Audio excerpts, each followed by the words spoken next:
Welcome everyone to Soundpost. I'm Lady Snipeshot, your moderator for today. Just to give you all a bit of an introduction, this channel is all about movie making from the post-production perspective, and thank you so much for joining us today. Before we get into introductions from all these lovely creators, today is definitely an exciting day. Not only is this the premiere stream for this channel, but we're starting out with a banger. Today we'll be watching and breaking down and discussing the film Jiu Jitsu, and I can't really say it too well, directly from the editor's timeline. How cool is that? Keep in mind this is for educational purposes to give all you future filmmakers an inside look at how films are made. Now, I'm gonna shut up and let these amazing film pros take the stage and introduce themselves. Starting with Andres, because this is your idea. Thank you. Yeah, well, I don't know if it's my idea, but I think you had something to do with this as well. But yeah, I thought it was just a cool way to show our work and to try to stream it to as many people as we can, and to reach as many people as we can, you know. So we'll see. It's a test. We'll see if it works and if people join and, you know, and have fun with this awesome movie. So yeah, so I was the supervising sound editor and sound designer in this film, and you know, I'll be happy to answer questions if there's any when we watch it, about the sound design and the process of sound design in the film. So yeah, I'll hand it over back to you. Oh, back to me. Whoever wants to go next, to be honest, the next person that I see after Andres, let's, Dan, you want to go ahead and introduce yourself? Hi, I'm Dan. I served as post-producer and editor, and yeah, kind of helped assemble this team a little bit. And yeah, it's a great crew, and yeah, we're just gonna hit play right from our timeline, and yeah, feel free to ask any nerdy questions. How about you, Sydney? I think my title was VFX editor by the end of it. I started as an assistant editor, but really it was that like little critter work of post-production, doing the organizing, shoving rainbows up everybody's assholes every now and again, because you need that positivity in this particular set. The go-between with Jason and myself was kind of a big crucial part, even though I am not a VFX person at all. Like, I don't understand it to that degree, but it was kind of just the go-between of two different departments under the same roof, and a lot of organization. That's really it. Shout out to Dan who brought me onto the project. A lot of fun, but yeah, little critter work was my job. Sweet. How about you, Dominic? Yeah, as one of the sound designers along with Andreas on the project, and yeah, not really much else to say. Andreas covered most of it. It was a lot of fun doing the sound design, and we had a great post-production team overall, and it was great working with the sound team especially. And you can't see Yu Ting, but Yu Ting, would you like to introduce yourself? Hi, yeah, sorry, I'm on a computer that doesn't have a camera, so that's why I cannot show myself. Kind of choose this purposely because I've been working overnight. I'm the recording mixer for this project. It's been a really fun journey being with my sound team, and I'm excited for all the questions. Yeah, awesome. Yeah. Well, speaking of questions, we're gonna have like a little bit of a Q&A at the end, but if you have questions, throw them in the chat and I'll keep track of those questions, and then we'll ask the team. So, we didn't have Jason. Jason, did you introduce Jason, yourself? I'm so sorry. I didn't mean to miss you. Oh. No worries. Go for it. I was the VFX producer and artist for Jiu Jitsu, and if you don't like any of the VFX, just call them out and I will tell you why they're bad. But this was a fun project, so I think the VFX are pretty good, actually. Wow, okay. I think my work is really good too, man. Yeah. I think everyone's work on the post end is really good. Yeah, turned out well. Panther. We maybe Dan can give us a glance of the Panther later. Yeah, maybe we could show that after or something. So should we watch? So we're gonna watch the film all the way through in that little square there. And then we'll be talking about it and what went into making it from all our perspectives. So should we begin? All right, I'm just gonna hit play. Here we go. Here we go.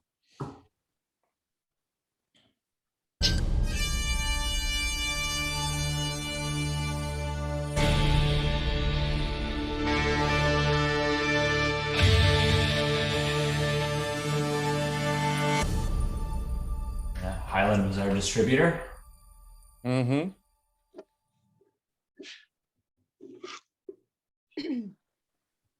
Now you said this was more of an indie film, correct? Is that correct? More like along those lines of an indie film? Yeah. This is a completely indie film. Like it had its own investors, and it wasn't like affiliated with the studio or anything like that. Although it's on Netflix now, but it's not a Netflix movie. Yeah. Yeah. Here we go. I love the comic book intros. I think that I love the little snippets. They look really good. Whose idea was that finally? Because that was not in the original cuts. Was that Dimitri's idea, or was that you, Dan? I think that was Jason's idea. Really? No. It's Dimitri's idea. I think it wasn't in the original cuts because it took so long for the artist to create. Gotcha. Because then I started seeing comic book strips everywhere. Like, okay, well, a comic book movie. Hey Dan, can you bring that down a bit? Yeah. The action sequence was so intense. How's that? Yeah, that's good. Oh my God! All the ninja star, Dominic. All the Oh, ninja yeah. How That was much fun. did it take you to mix those? Yeah, actually, it was so the ninja star was so fast and it's so many. We couldn't use like a joystick or anything to do the panning. We actually need to use keyframe to, really? locating like every every position of the panning, and it turned out really well. Yeah, because this is Yeah, it you was did a a 5.1 great mix. job. So You did a great job mixing it all together. I remember designing it. Every update that Andreas would send me, there'd be at least like 30 more ninja stars, shurikens in there, and I was like, oh, okay.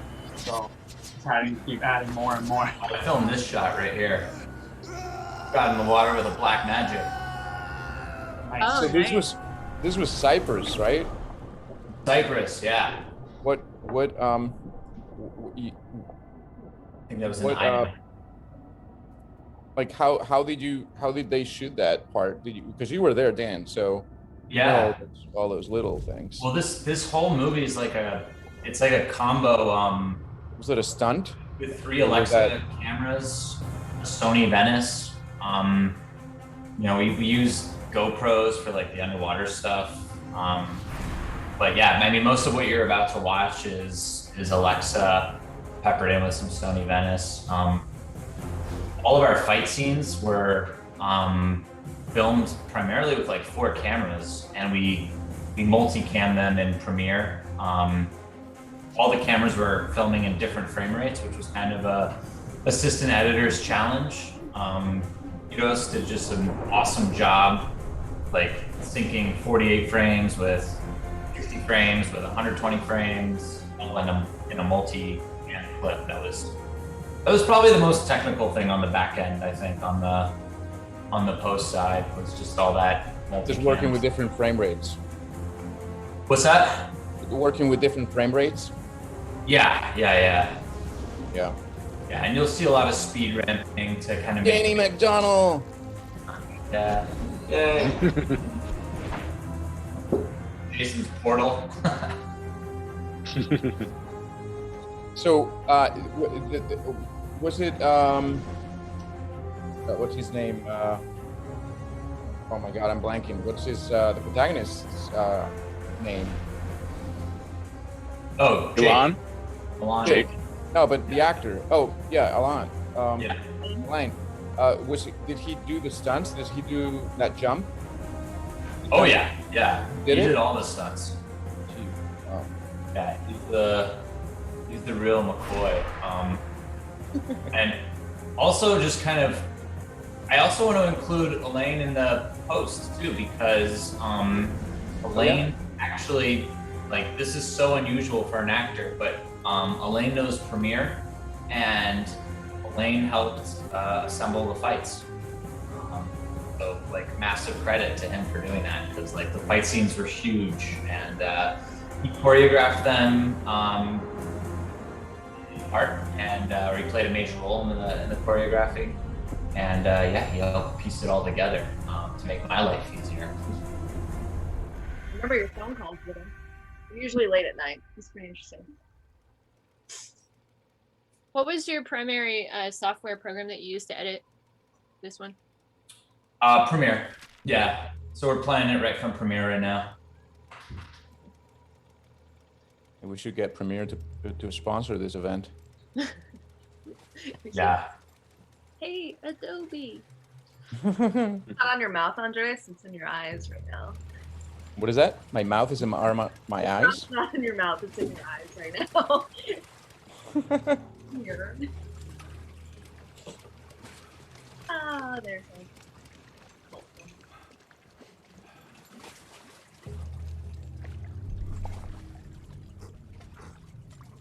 I could never understand how this guy made it alive. He hit his head pretty hard. Yeah. I love that blood fade, by the way. The wipe the screen with the blood. Look at that. Almost kill himself.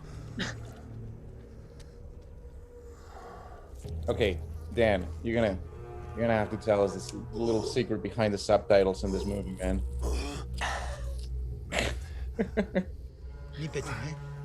Well, they're speaking in Burmese. Oh, there's no subtitles on this. All right. Where am I? No, not for the first part. That was a creative choice. Just waking up. Gotcha. When you put all those colored words together, do they form a sentence? The secret code. Yeah. It just kind of goes along with the comic book aesthetic. It's almost like, One of like the little annoying things is like when you submit a film to QC, like to Paramount Plus, they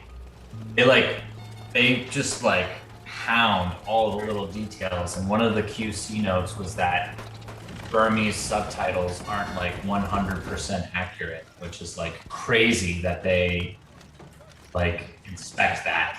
I'm sure they got their Burmese, person in-house, in-house person. Yeah, they're in-house Burmese QC. Yeah. Operator. Where was it filmed at? Cyprus.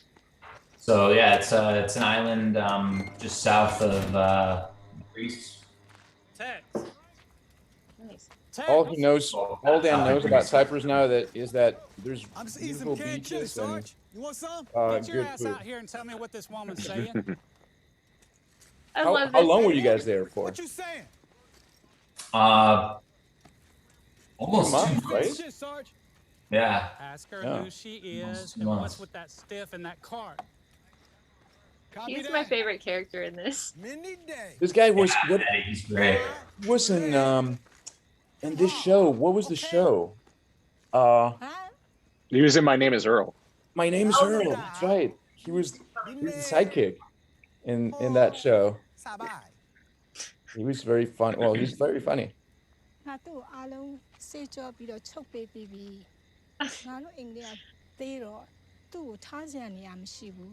What'd she say?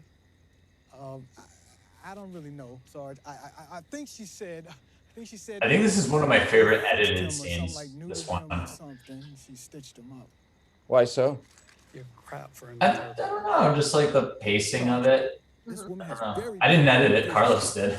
Well, Carlos did. Yeah. He's not dead. So you're saying basically, Dan, that half of the movie was cut by Elaine, the actor, the other half was cut by Carlos. Pretty much. What What did you do, Dan? What did you do on this? We knew. I just, you know, I talk, I present, I hit play on my timeline. That's pretty much it. Okay, I gotta say one thing about that. The scooter that this lady What's she saying? I think she drives, said he got hit by a comet. that you think will probably back me up on this. Yeah. That How it about was we the- have a trivia here? Like, what?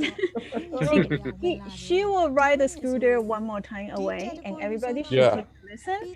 And then at the end of the film, we'll tell you what Oh, will you call that you're gonna now. plant the seed. You're gonna plant the seed.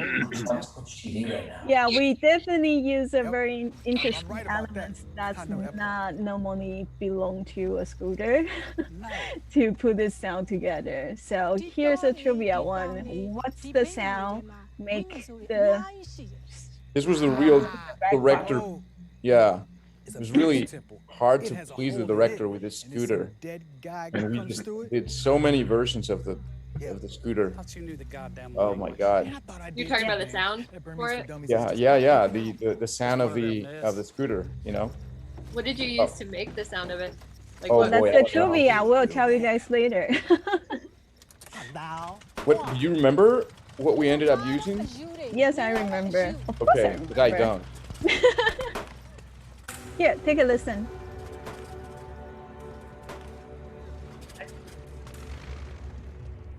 Yeah, that. I mean, it's so subtle, but we spend so much time on that. Any that thing. thoughts? Anyone think what that sound is? Sounds like a lawnmower kind of thing. A small motor. Okay. That's one version of it, but didn't get approved. Oh Anybody really? else? Oh, you tried lawnmower. Yes.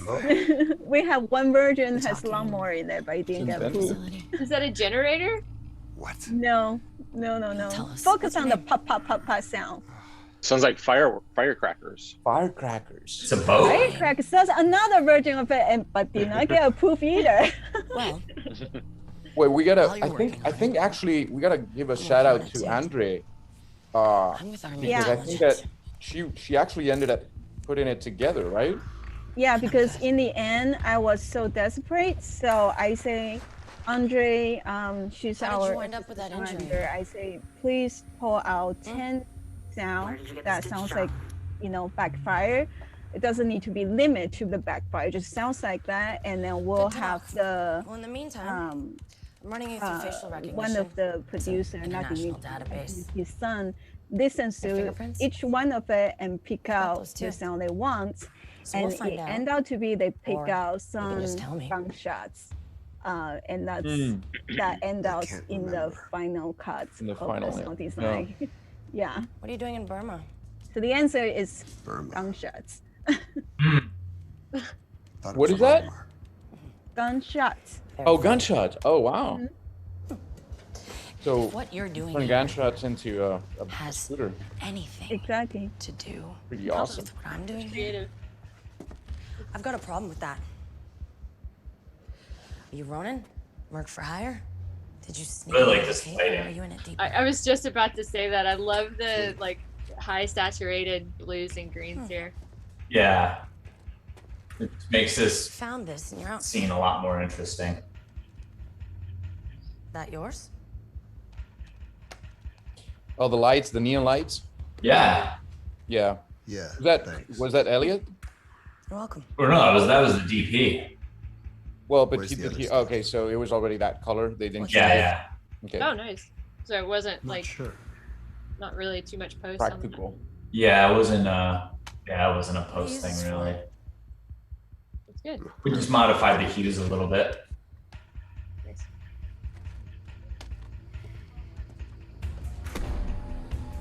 There was a VFX comp shot right there. This is doable. I just.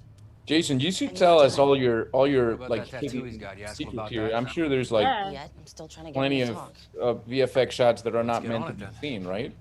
It's too Yeah, I soon. mean, there's so many VFX shots in this movie that We can cry it's hard about to it keep later. Can we track. do this now? I mean, this I is a even VFX forget which shot. ones are which. Yeah, this is just like the This was one of sound. that was one of the hardest. Yeah, actually, just like the sound for the scooter, Dimitri was stuck on that shot of that guy's face because he didn't like any version of it. Right. But we finally found one that he liked. We didn't have a very good plate of Rick Yoon for that shot, so it was kind of hard to. Yeah, because we were building a moment for VFX, so he wasn't there for that. Hmm.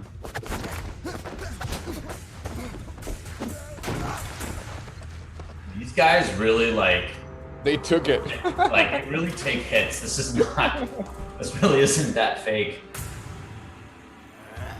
How was it editing? There- Because there's like a lot of so much action. I mean, the hardest part was syncing all the cameras. Because I think they're filming in this scene. Well, it's a small room, so I think they have 2 cameras in this room. You know, so we're just cutting from camera A to camera B. But yeah, I don't know. It's pretty. This was one of the simpler fights, really. Yeah. Assemble because it's pretty linear. Like, yeah, some of the ones down the road, like the fight with Nick Cage versus the alien, there was 7 hours of footage, and that was like the running joke was like that we were, you know, that we would finish editing that fight once the Blu-rays were burned. You almost did. Yeah.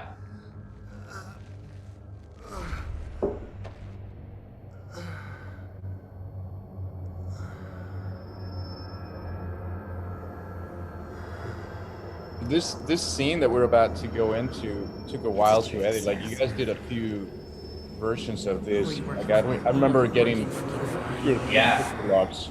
They call it the Valley of We Valor. really like. Right. This is one of those scenes that's just purely made up in post. You know what I don't understand? The whole trippy factor is just invented, and that was Dimitri's idea. We already know that there are excessive really works. levels of plutonium there. We know this.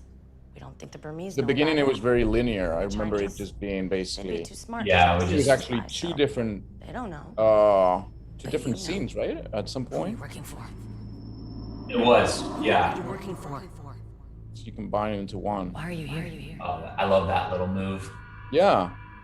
Elliot did that with blurring and Da I'm here Vinci. to do a Da Vinci job. Resolve, right? Yeah. Da Vinci Resolve. So that was like a little thing he did in the very, very end. Fisherman's wife. Kind of as a joke, but I was like, it's kind of cool. brought me here. Mm-hmm. But it matched. I think he might have been With what? inspired by because it kind of matches the sound design for the scene, and I think the Yeah. sound of the scene came in first, right? So Everybody out. I can take it he from here. colored. He created heard me? that thing. Everybody I out. feel to Yeah. Move. I love the sound design here. I think this is probably my favorite sound design scene. Deal.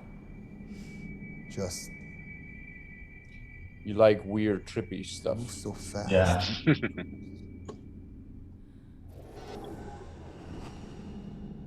Move so Yeah, fast. it was like interesting how like she switched You don't sides stand a chance. on him, and he's like, "Wait a minute, I'm back on. Hold on, where are you at?" Chance against what? Where are you at?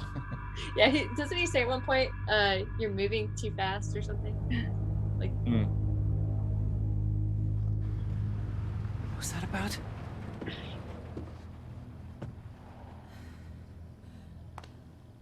I think he's telling the truth. I really like the color correction on this Lost scene. Memory. This particular That's shot. just one hell of an operative. What was it before? Or we try a softer I don't approach. know. I mean, it's just the way it kind of Take him out like for turned some out, the way Marie looks in that frame. I think it's really cool. Hmm. Another Jason VFX right there. That monitor. Is that what's on the screen? Yeah. you anticipate where every VFX is. Oh, in this scene, It's so intense. Just a headache. this is about to was hoping become myself walking around, noisy and messy, visual stimuli. but I want to say first that We are this scene was and we needed to know if you're on our side. So hard. I'm sure from the picture perspective, but from the sound perspective, like I can remember. Well, this was Sean Fitzgerald, who edited most of the. We call him Sean, do you think, or should we? Does he go by William now? Yeah, he's William. Goes by William. Okay, William Yeah. Fitzgerald. So anyway, he was in charge of all the gunshots, right, and all the weapons in the film. And there's so many weapons in this film, and I know nothing about weapons. So he went on into this library of sounds and figure out exactly what weapon each soldier was using, and kind of like trying to match that sound and make it a little more cinematic, but with some sense of authenticity. Right? Jason's bullets right here. Yeah. All those little bullet wishes Jason did. This is probably my favorite scene for visual effects. Now I gotta know where they're at because they're hidden so well. Well, anytime a gun fires, it's a visual effect. Anytime a bullet hits something, it's a Right visual here. effect. Those are all visual effects. There's also like when the stunt guys fall, they fall on bags, so they weren't always covered the best on set. So I had to kind of rebuild underneath every time a guy falls. Oh wow. Yeah, That's a lot of work. the moment's coming up like really soon.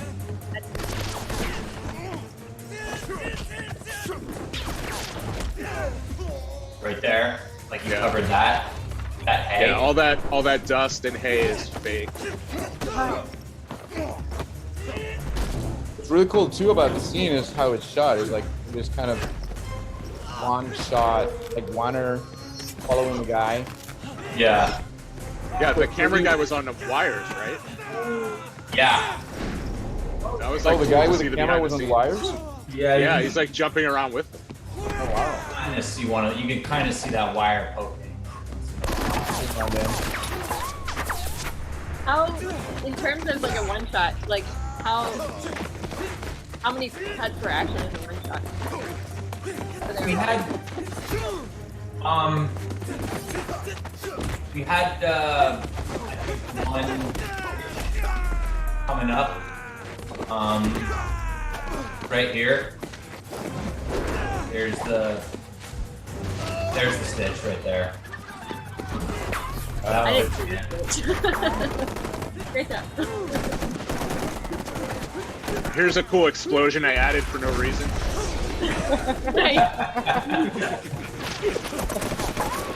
Hey man. Those bullets just really like. Oh, here's one of my favorite bullet shots right here.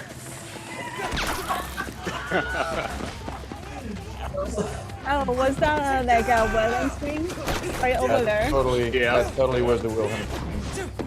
That totally was. I think the most fun visual effects wise for this movie is that Dimitri kind of let me just do whatever I wanted because he kind of once he saw my work, he trusted that like my ideas were kind of solid, so kind of just let me have at it with the effects. Yeah. So that was like one of the most fun parts. Where are we going? So that explosion was your idea, really? I was just like, it would look cool if there was an explosion in the background. Yeah. And then I kind of pitched him story-wise why there was an explosion. And he was like, okay, I buy it. I think you and Michael Bay would get along, dude. Yeah. Yeah. There's another one of the pads that Jason added. Yeah. So we have a question in the chat for you guys. Ooh. What was, and it's by, I hope I can get this name right, as Mezquita. What was the most difficult thing for you guys? That sounds like Spanish or something. I love Twitch names. They're hard to say. They're always hard. AZ Mosquito? Most difficult scene. I don't know. What do you think the most difficult scene was, Jason? Or we probably all have different difficult scenes. I would say we got a note from the studio that they wanted to see the alien's face. And that was probably the most difficult thing because we didn't want to do that. So I had to go in and add a face to the alien. And that was kind of a last minute thing as well. So that was a lot of long nights and hard work. Yeah. I think for me it was the nickname fight at the end because it was just 7 hours, 4 cameras, all different frame rates, lots of VFX, like everything was shot out of order. It was just a lot of work to put that scene together. Yeah, I think scene 45, sure, was the hardest. We even know it by name, scene 45. That guy in the background is completely CG. Oh, really? He has this explosion and we needed a reason for it, so we added a guy with a bazooka. It's just your usual VFX request, right? I mean, can you just throw a guy with a bazooka back there? Are those birds CG as well? Yeah, everything in that shot, the background is all CG. All the clouds here are CG. But the comment's real. We actually filmed when there was. Yeah. That was a lot of hard work on set, getting that done. Don't even think about moving. Yeah, but I think it was that real. Like you were the last few playback, and then I hear the notes like, "There's a birds. We're missing bird sound." Supposed to be dead. We got a plan. Where was the birds in the past few days? What happened to you? Oh yeah, they were probably the last version of that was the birds added. What about you guys? Anyone else want to answer that as far as difficult scenes go? Or difficulties that you had? I think Dominic had some issues with some of the design. He struggled. I don't know if with me or with the design itself. Who wants to know? I mean, the design overall, I think Andreas, like, you know, you and I went back and forth a lot just because there were so many different notes throughout the process of what they wanted to sound, the Brax to sound like. Yeah. Especially his body. Like at one point it was supposed to be all metallic. So I did like a good amount of work on making them all metallic, and then we got a note saying that they didn't want that. They wanted it to sound like an insect, and then somewhere between it. And then one point they didn't want any noise for his voice, and then they wanted vocals. But I'd say that was the most challenging overall, but it was still fun to do and create a bunch of stuff. I ended up giving Andres and Yuting a bunch of, at least I hope, a bunch of stuff to work with, and they added some stuff too for Brax voice. So that was fun. Yeah, we took my dogs were a layer out the Brax sound. so that's always fun for me. Yeah, and we kept that in Brax sounds all the way to, I remember Yuting copying a lot of Brax sounds from one scene and pasting them and combining them in another, and then I would jump in, and you know, we were designing Brax basically all the way to the end. Yeah, it's kind of crazy that there's one point just the sound effects and sound design for Brax take about like 50 tracks on my Pro Tools. We did combine them at the end, but there's one point like, you know, everyone just so passionate about it, and there's like 50 tracks of layers that we get to choose and design, and also update with the new visual effect, because we can see the texture of the Brax more and more toward the end of the... Right, true, because of VFX. I mean, I don't know, Jason, I mean, we never really talked between you and our team much, but you know, I mean, all your changes and all the changes in the VFX, the updates on the VFX kept making us obviously change our work and, you know, inspired us to do different things and so on and so forth. And there's a strong connection between VFX and sound design, right? Because yeah, for sure. Because if the sound is not there for the VFX, then it kind of highlights that it's a fake thing, right? Right. So I apologize for the last minute changes. They weren't all my ideas, you know. No. But it's very exciting change though, because you can see the Brax get more vivid, you know, towards the end. So we'll pull out time. Yeah, I also think direct my movies favorite fight myself, so scene. seeing the sound is like coming together is always the best for me anyway. Once I see a visual effect and there's sound on it, it's like, oh, this is a movie now. Yeah. So this guy, this fighter, what was his name? Maurice. This guy is awesome. This guy's amazing. This guy is the best. Yeah. His fights are my favorite. Yeah. I think his fight in the forest was one of my favorite design when he was fighting Brock. Mm-hmm. Yeah, that's a cool scene. Frank Grillo is killing it, man. He's coming out with like 3 or 4 movies this year. Oh yeah. By the way, killing it was not pun intended. Juju Chan's scene later in the movie when she's fighting is another fun one to find. Lots of stuff going on there. Oh, and she's deflecting all the ninja stars. Must have been fun to sound design. Yeah, whenever we got updates, there's always more stars, so I was like, all right, let's go. That was the mantra in the post office was add more ninja stars throughout.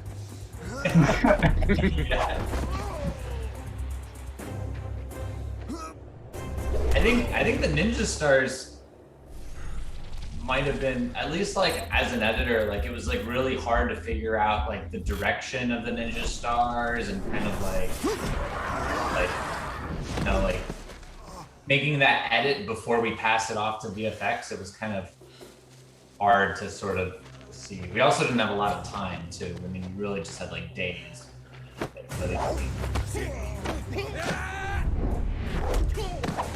Another fun thing about this scene, Andres, do you remember all the All over what? the bone cracking? The bone breaks and cracks? Oh yeah. Oh yeah, wow, yeah. Yeah. I think that was a lot, like one of those late nights for me. In the mix room. Yeah, I kept adding bone the breaks. bone cracking sound. Yeah, And bone cracking. Yeah, it's to the point. It's like, Yeah, really? Are they really that injured? They still can fight. But Look at that one. That was a good bone crack right there. Yeah. It's funny how all these tropes about action films. I mean, I don't. Like, this is my first, kung fu Who the hell were those Jedi martial arts Knights that movie, just took out right? my entire unit? And it's funny how all know. these They knew me. tropes that you expect Call me from Jake. this Well, genre, there's some progress. that Who if are you don't they? have them there, Why are they here? it just doesn't feel Pretty sure I authentic. belong with them. You know? Yeah. What did they want? Like every It's not hit important. has You have to leave this the area. punch to That's it my and this role, whoosh right? to it, and the bone cracking sounds need to be over the top. Everything needs to be so over the top Have to leave the area. to feel authentic. Saying we abort the whole mission? He's insistent. What are you not telling me? Let's just say it's not just about plutonium levels You can anymore. see how many things like we have in our timeline The here. story is, Yeah, don't brag. he's coming with us. In that mental state? So what do you like about Premiere, Dan? Why don't you use Avid like everybody else? Ooh. Oh, Sorry, that was a tough. That was a really fun question. well, this is your time to shine. Make Premiere look good. I Is it just cheaper? Is that why? no. I think these days Premiere is just as good as Avid. I mean, we had four people in it at all times, editing, pretty much seamlessly. I think there's some things that Premiere does better. I think that there's some things that Avid does better. I think for the way that we were doing speed ramping, I think that'd be kind of tricky to do in Avid, because basically every single punch is slightly manipulated with speed ramping and optical flow. So like that feature alone is pretty valuable for this movie. But I just also really like the Premiere workflow. you know, I know that you have to do all of your own organizing Tiger and Cub was whatnot, going but you know, I think we had a pretty good like media ecosystem that we all It's not that kind of understood, and honestly, it was smooth sailing. There weren't any, you know, technical problems that we really had. I like that it goes so well with all its other programs. It's easy to pull in different things from different parts of Adobe. You on me. Outside of I coaching, shoot you. Is that clear? how many troubleshootings went through that process. There's something in there. I have that problem myself. They don't know what they're facing. Shut up. They'll get themselves killed. Sydney, you learned Avid at school. I know that. Oh, we did. Two down. We need backup. I just think Avid can be like really clunky if you want to do like some basic sort of effects in your timeline, and we did a fair amount of effects in Premiere, like basic stuff that I don't know. Avid is just really hard to do it in. So many ninja stars. in this. Like the blood hits. The blood hits we did in Premiere. I mean, not that. Oh. Yeah, so if you're watching this and you don't like the blood hits, it's Dan's fault. Yeah, I mean, I was gonna say not that that's really a shining VFX per se, but there's a lot of blood hits and we did them all. After me. Oh, everybody say bye to Jake. Bye, Jake. Most of the blood hits. We didn't do all of them. Sydney, you're very low. Can you Turn up your speak volume. louder? Mike, Milo? No, Sydney. I can barely hear Sydney when she talks. Sometimes I'm just mouthing shit because Oh, I see. Okay. it looks like I'm talking, but I'm not. Gotcha. Okay. Never Dude, I mind. just want to call out this one VFX shot coming here that Garrett Russa did, this paint out. You'll see. The alien's about to jump down from the trees and he had wires attached, and it was such a savage roto like to get Did we rid of figure it. out exactly what's that thing that he expels off his chest? You That, know, like, it's farted how he like an breathes. Always felt to me like an alien fart. There it is. Look at this. Look at this. Bam. So much in the background too. That wire had to be painted out like frame by frame. Wow. Yeah, that's a hard roto because it's such a long shot, and when it's a long shot that's barely moving for a long time, the roto is very difficult. Oh, why is that? Because you have to track it for a longer amount of time. Yeah. So like you have to make sure your tracking is very solid. And yeah, and the camera's also doing like a little bit of this kind of move. So there is like a sort of like a 3D element to it as well. You have to make sure that all of your masking is kind of moving proportionally with the camera, which is really hard to figure out. Here you can hear Dominic's work for Brax. Did you hear that? Yeah. Like Oh, good. The screams. the vocalizations and the kind of the fleshy and wet and all the ingredients, right? Yeah, there's a lot going on there. The screams for Brax were my favorite to do. How do you do that?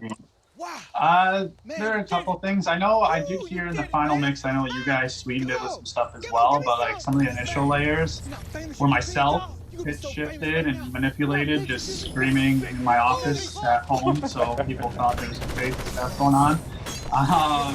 And then I recorded my dog.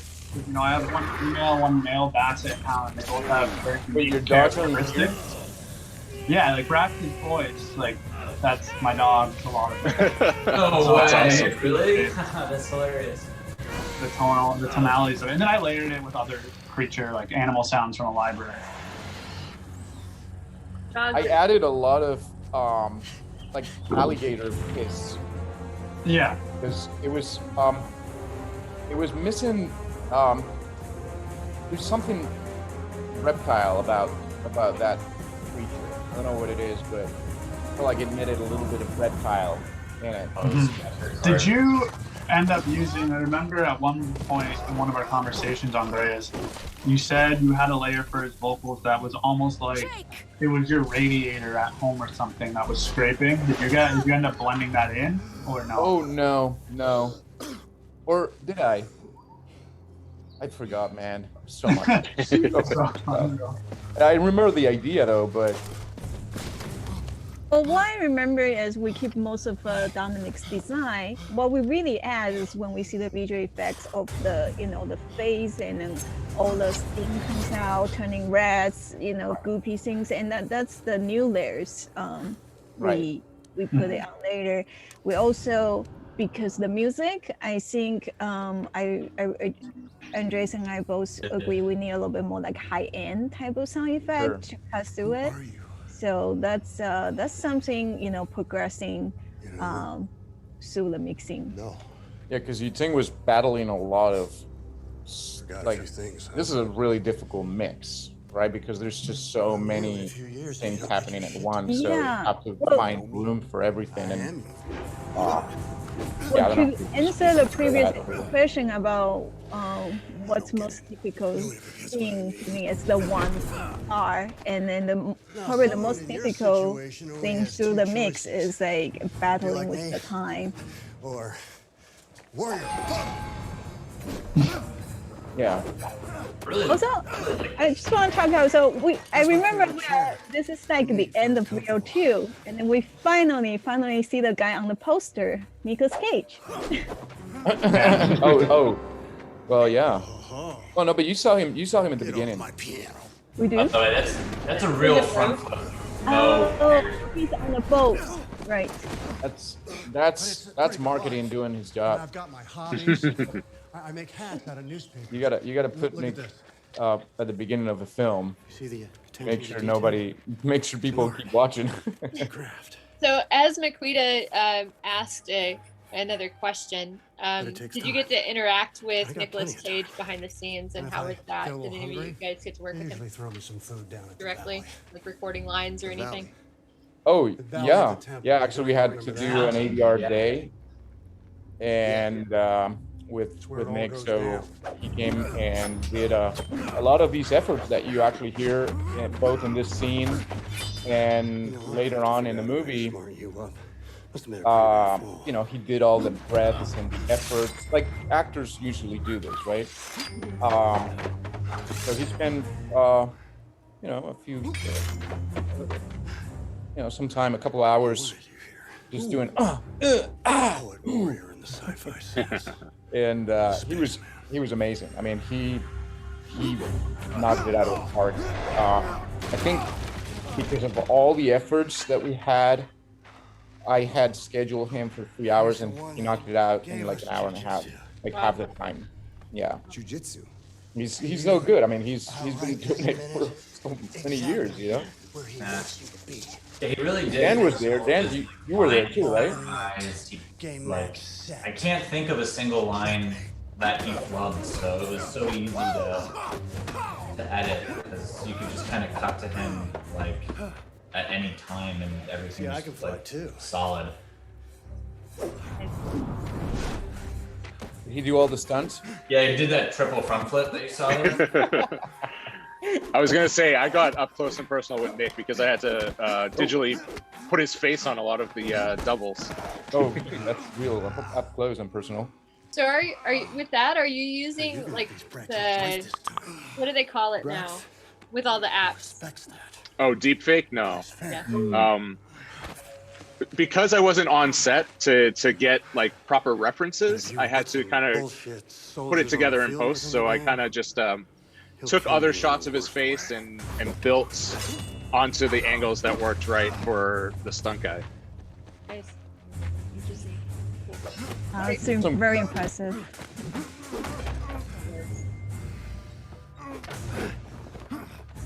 Sydney, is this one of those moments where you're just mumbling stuff? What?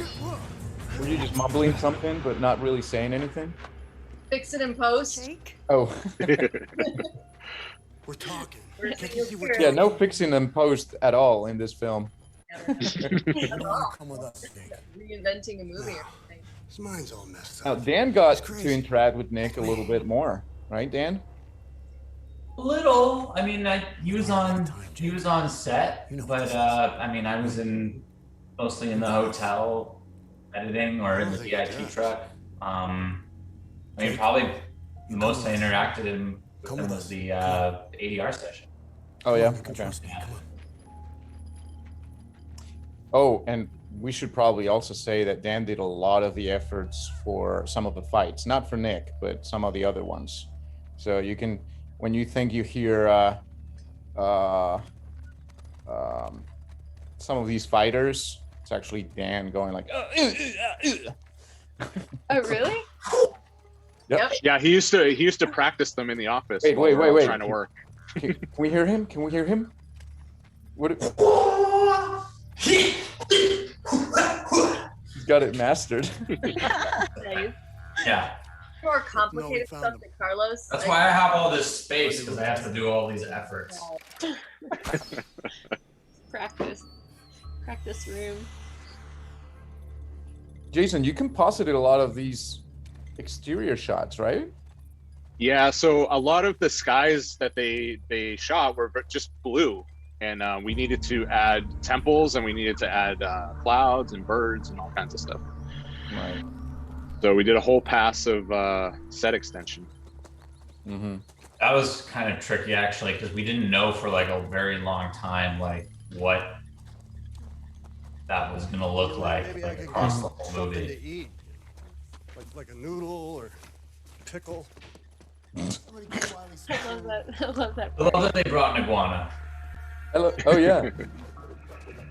I remember I never saw that iguana until you guys mentioned it, and I completely missed the sound cue, right? Because there's no iguana sound. Dude, Jason, you should have done a thing where like the iguana like shoots out his tongue and like grabs a fly. If I had one more week, I would have done. Yeah. So I want to point out all the shine on every weapon. Jake, Took about a week at the end to go through Comes from there. and shine up every single weapon in this movie, it's the frame by confidence frame. in the sky right now. Wait. You added shine to the swords? Every sword, every yeah. like Right here. every glint of light that hits them We is get a added. visitor from a distant galaxy. Oh wow. He actually comes here from That's a one of those place things that billions like of no one light really years away, notices, but looking for a fight. I feel like you would miss it if it wasn't Shows there. him jiu-jitsu. Yeah, absolutely. If he doesn't Huh. get it, A sword He should have stays, glint. and he kills It always everything. have Yes. glint. He taught our ancestors how Kind of to like fight if you him, see a gun, it needs to fire. and he took an oath. The sword also must go That's how he shing did it. at some Shing. point. Yep. Exactly. I was just thinking about the same thing. It's like you have to have those little things, otherwise it just doesn't feel, even though it's not real, right? Yeah. If I'm not mistaken, in one of your lessons, Andres, Yeah, you showed I us get it. Gladiator. Every time you see a horse, you need to hear it, even though they don't make noise that often. Yeah. It says it. There's all these animal tropes, yeah. There's the big, well, Dan knows this one very well. Like that one, for example, that big like landscape type of shot, especially when it's like the Grand Canyon or something, you have to have a red-eye hawk, right?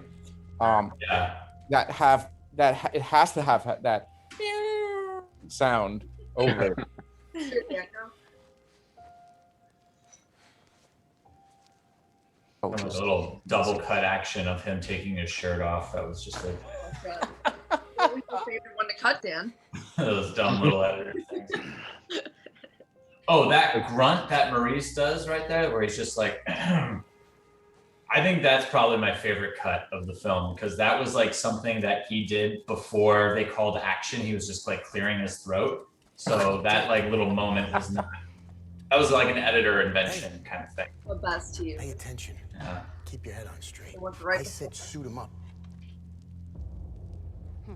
Double shirt action. I love that. Did you Sexy cover time. yourself completely with this? Rex can't see you.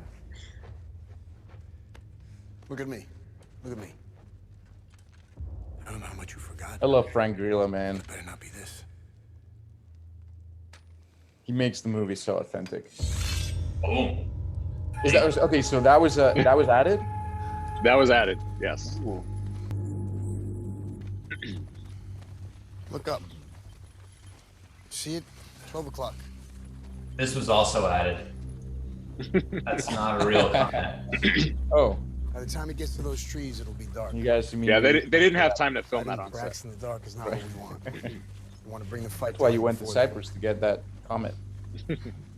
Thanks to you, we got to climb up this hill. This was a really hard scene for We gotta color. find him. We got to lure him out. This was probably the hardest scene for color correction because the This is sun, magic hour. What happens after dark? Yeah, but the sun actually drops, Brax doesn't so square it off kind and of kill goes us from right like now. orange The hole to doesn't close, blue, it and stays. Elliot, the colorist, had to kind Everyone of battle does. that, and I think he did a Everyone. good job.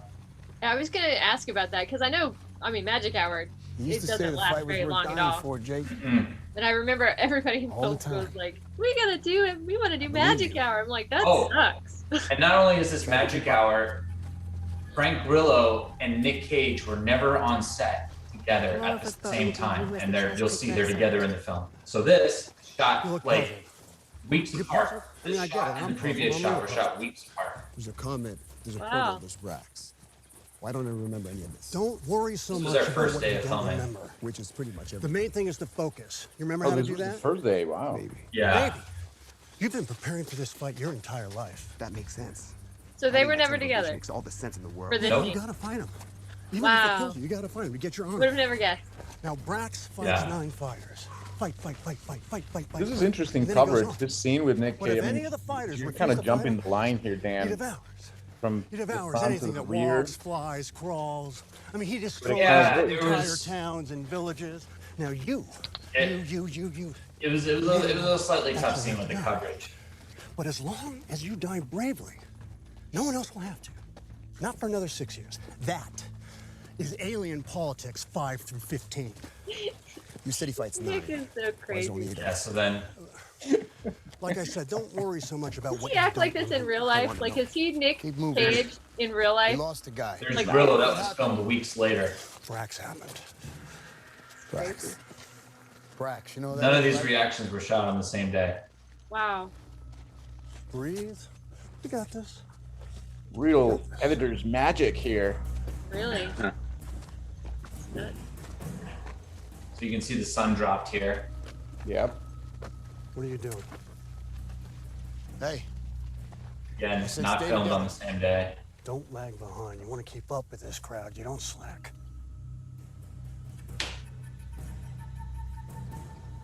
You don't think we should go look for him? This was your plan, Jake. Your plan. I had a plan. Don't tell me. You forgot the plan. So this guy is Hi, actually Jake. a He'll real get it. jiu-jitsu You're trying fighter. to confuse him? Hey, it's okay. Yeah, Reed. It's okay. Remember What's his what I name? said. You're the Regan. rabbit. You just follow. Yeah, he's like Okay? Keep a moving. like a big. Don't get distracted. name. This is all just Yeah. noise. Just rise above it. Come on. There's Jason, Brax vision. Take this Franz Forbes, Jake. What is Take that road. this? Is like solarized, Meet you up on the hill. Yeah, this has a lot of different effects Now let's on not it. get focused. right? You He see, just, Brax said it before, yeah, it'll be after Dimitri Jake wanted to put him something on point. that looked like he Meet you was up looking there. on a different spectrum. We good? Now, did you? Is that one of those where you just Let's go. create one and then copy paste, or do you have to create each one separately?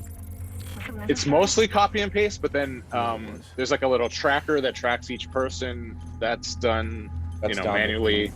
And then depending on the exposure of the shot, you have to change the highlights. So little tweaking here and there. I forgot to mention, Jake is wearing an axe on his outfit in that scene, and we had to rotoscope it off. Remember that, Jason? I don't. Luckily, we had a team of people that was rotoscoping. A small Yeah. team, but How many people did you have? How many VFX people? we had like 4 people in the office, and then we had Jake, a team that just Sorry, did the man. Brax helmet. it's not your fault. And then like roto And then random some- roto artists. Yeah, random roto people.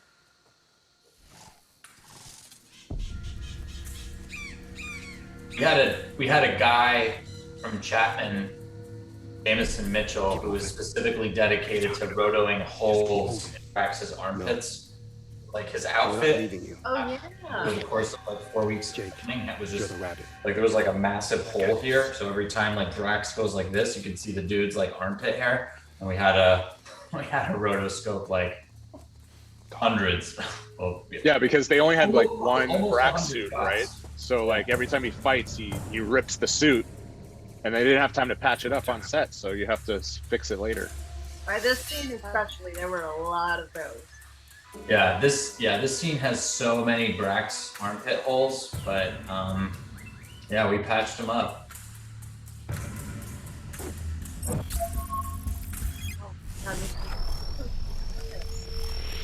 I wish people could hear this scene in 5-1 too, because there's a lot of beautiful work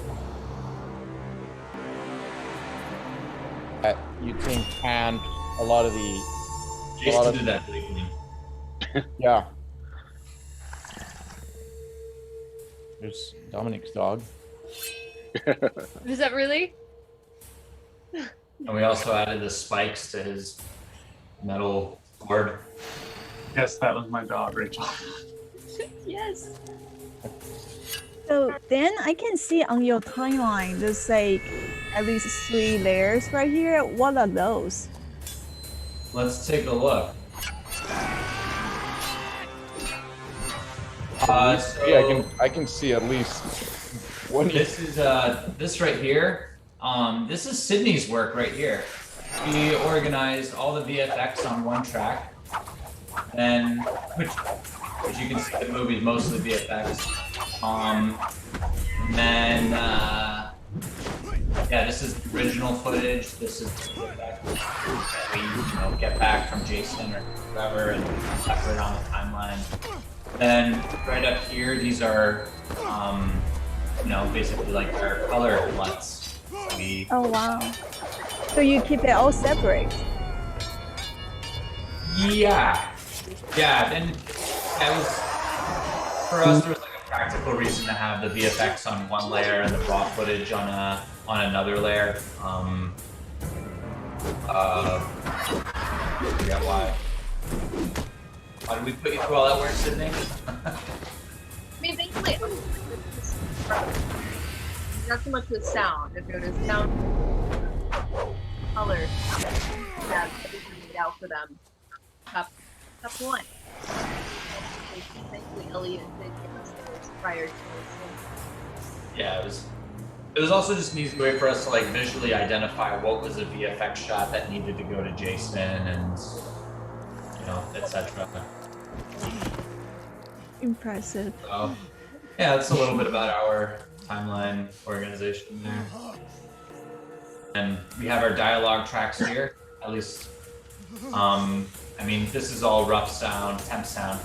Yeah, so this is something that I always kind of have to fight with. I mean, not fight, but have to make sure it doesn't happen, right? Where when you do, because you have to do a lot of the sound design was actually done by or in your room first, right? And at least like laying out the ideas, like so we did a really, I would say, solid first pass. We actually had an attempt. We had one of the assistant editors, Caleb, was a pretty decent sound effects editor, and there was a giant Drax armpit hole there that we had to patch.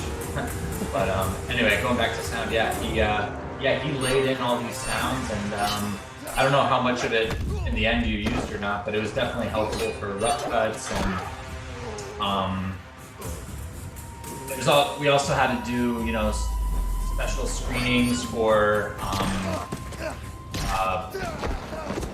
the producers, the investors, all that. So you kind of want to always have as much polish in the edit as you can. So that's why we did all this sound effects work. Yeah, and the one thing that I also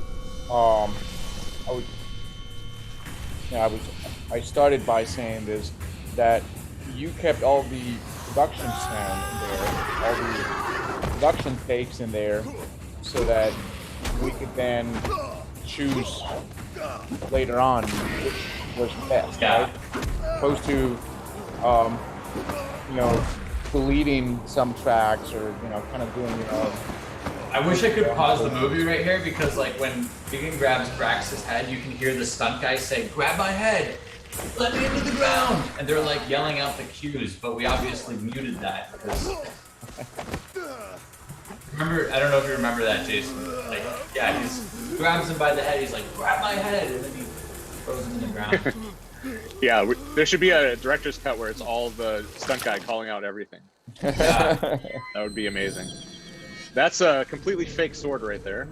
Oh, Nice. Yeah. We had to create the moment so that it would cut well with this shot. He didn't have a sword in his hand. Yeah, it was one of those like little continuity things. He has a sword in his hand, and then he doesn't have a sword in his hand, and then he does.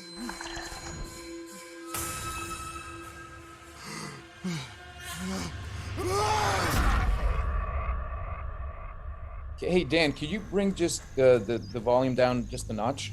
Yeah. I feel like sometimes it's hard. I think we've got a little bit more action buildup going on. It's like, Right. It's slowly intensifying. Yeah. I will say that was probably my favorite scene to design overall, like of the fight scenes. It Yeah. was pretty cool. Yeah, I think that was one of my most favorite too. That and the Tony Jaa scene, I really enjoyed it. Oh, the next one? Yeah.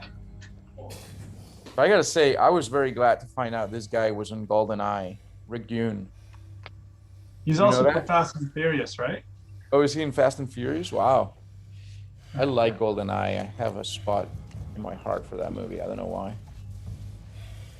think it was my first James Bond movie in the theaters.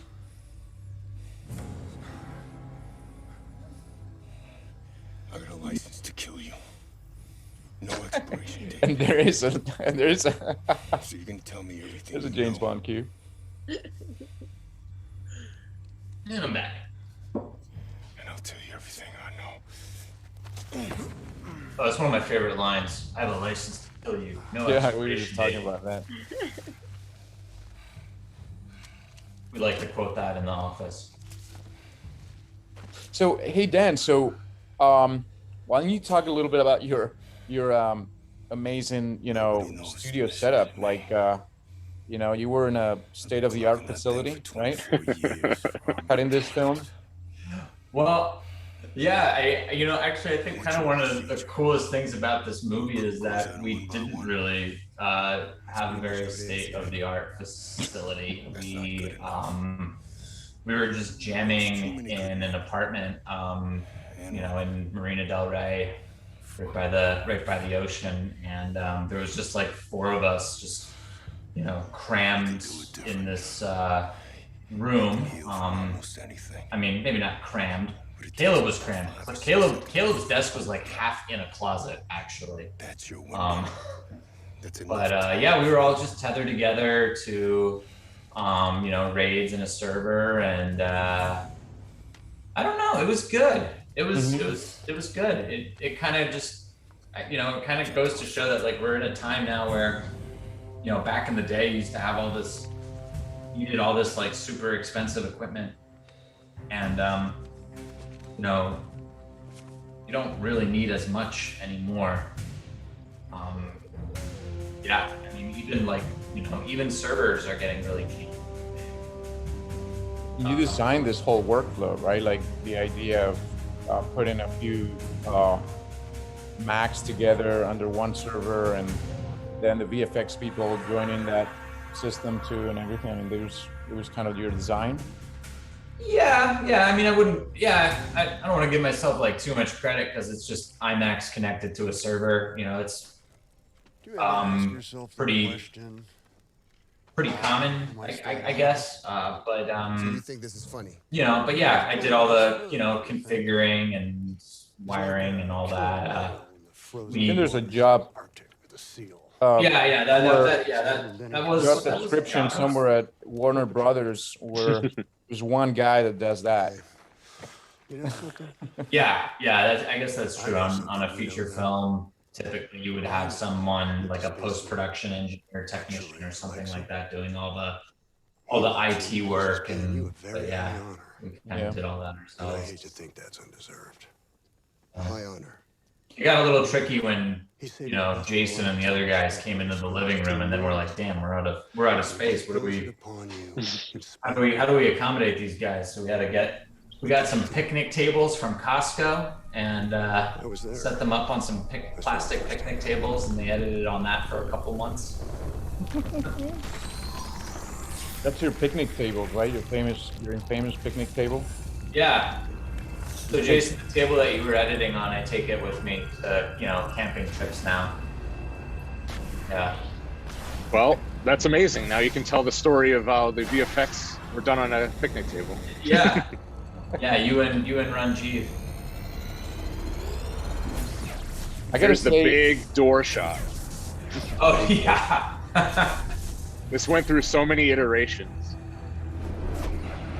Yeah, I remember seeing the footage for that at the beginning, and it was basically just I don't know, it was just a wall.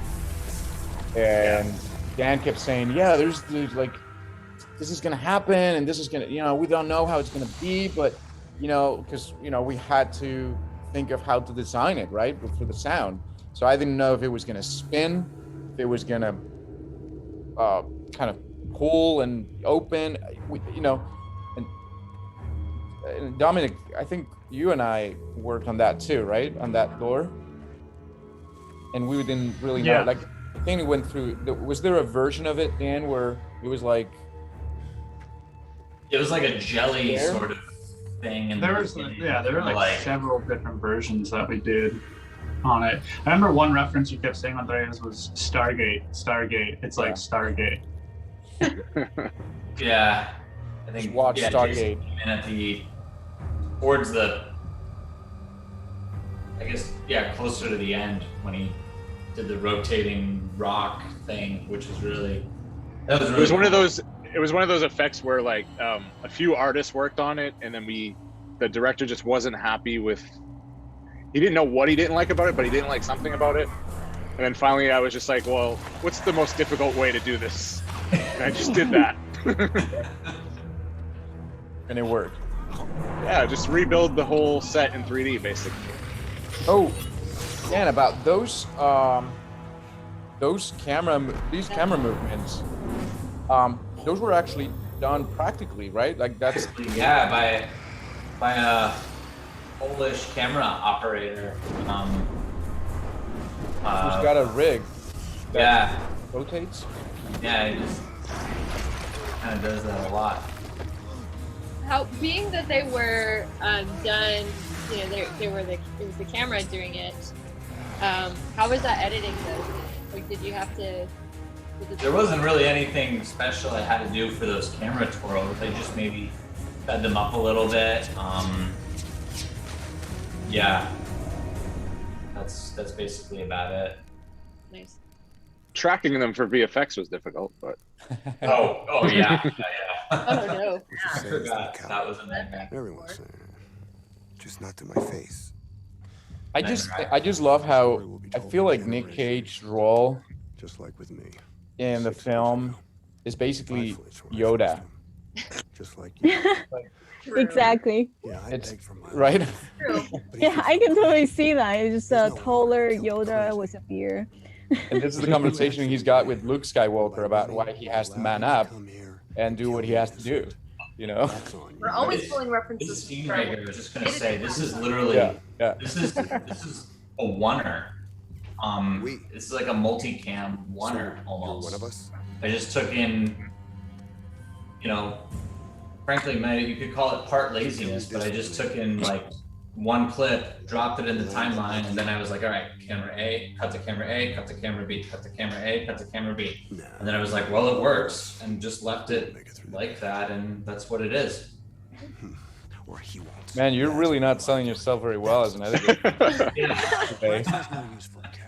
It was kind of funny because I just kind of arbitrarily picked one clip. It wasn't like I just dropped the clip in the timeline and then just. I want to make an example out of you. Prove a point. Mess with your head first. Sometimes showing a director less options is better, though.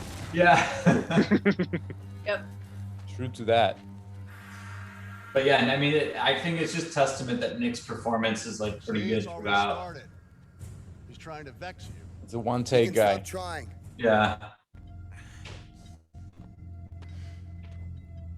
Kind of illustrates the difference between you two and your thought process. 'Cause Dan, you're, well, A plus B, C, and then Andres is like, well, what exponents do you add to A and B to You know, get there is one other way I failed to think mention. about getting there? Are you calling me complicated? No, wizard, I'm not at all. Kill More thoughtful in the creativity process. Thoughtful. I love that moon, by the way. Yeah, that. That was a choice for sure. I was like, let's go big on this because it was easier. So they had a big light in the sky on some kind of cherry picker, and I was like, instead of like rotoing that all out, let's just put a moon over it. Yeah. I mean, it kind of goes back to like what Rachel was saying about like choices. It's like so you see these giant moons, and sometimes, you know, like you're like, oh, that's an interesting aesthetic choice, but really it's just a practical choice. It's like, yeah, we're covering up a giant light. That's why. You know, and I think Sidney Lumet, like there was like a quote that on him where someone was like, oh, why did you frame this shot like this? And he's like, well, you know, there was an ugly house over there and a dumpster over here, and so I just put the camera in the middle. You know, and it's like there's, you know, people are, assigning all this like creative aesthetics to it, but it's a real simple answer. Yeah. Sometimes just a practical reason is the best reason. This is the scene I really hope people can go in the theater and watch it. To make it so immersive. For this scene coming up. This is scene 45. Emerald, the letters. I love that. Something about Sydney's microphone that it's sort of buried under the sound of the rest of the thing. Can't hear you very That's well. the scene this shot before VFX were in it, just seeing somebody just nothing coming out. Yeah, but I need to pause for the VFX. I feel the practice is very has a lot of personality in the scene. And then Andreas, remember we need to design the moment. He's we define it if he's angry, he's hesitate, or he is calculating. You know, we use those words to to categorize our sound and make it more and exaggerate every moment of it. So he actually has a personality, even though he's not human. Yeah, and a lot of those emotions kind of shine through in this game. He's kind of bad at it too. I feel like he's a bit of a misogynistic creature here. It's like fighting. This is a complicated knife right here. This VFX. Yeah, shout out to Chad Fox who did that. Yeah. Wait, that knife. There's nothing in his hand, so. There's nothing in his hand. I remember that. Yeah. Yeah, I remember that. Yeah.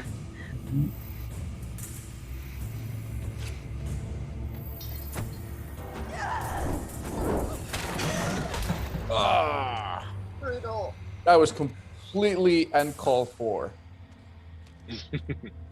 Whose idea was this? Yeah, Brax just takes it to the next level with all his kills. I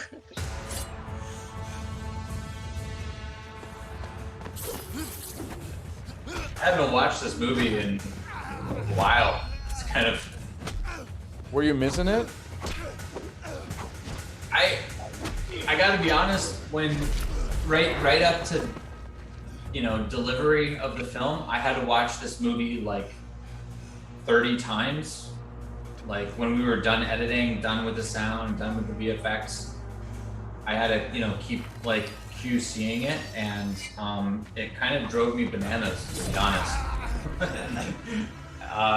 It became kind of this sort of miserable daily chore where you have to watch the movie from start to finish and catch any like little mistakes, and like every time you watch it you see one little thing and then you have to fix it. It was like torturous.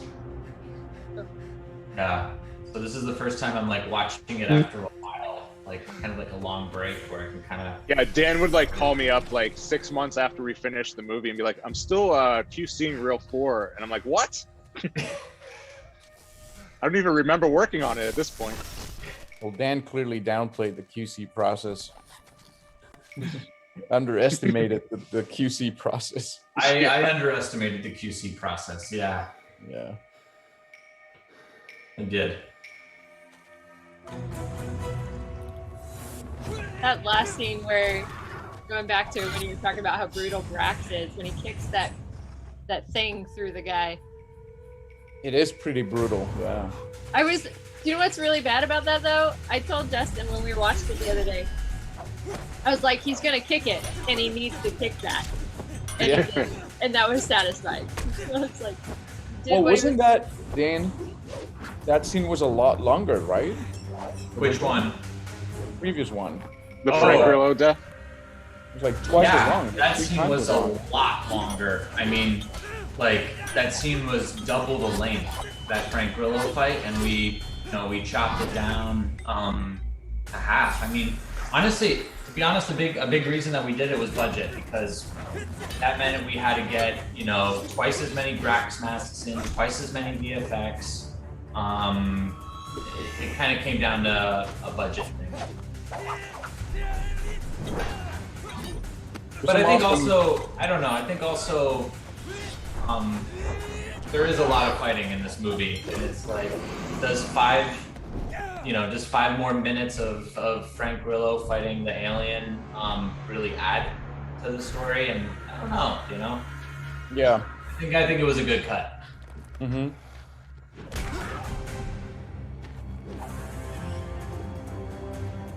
Double gang.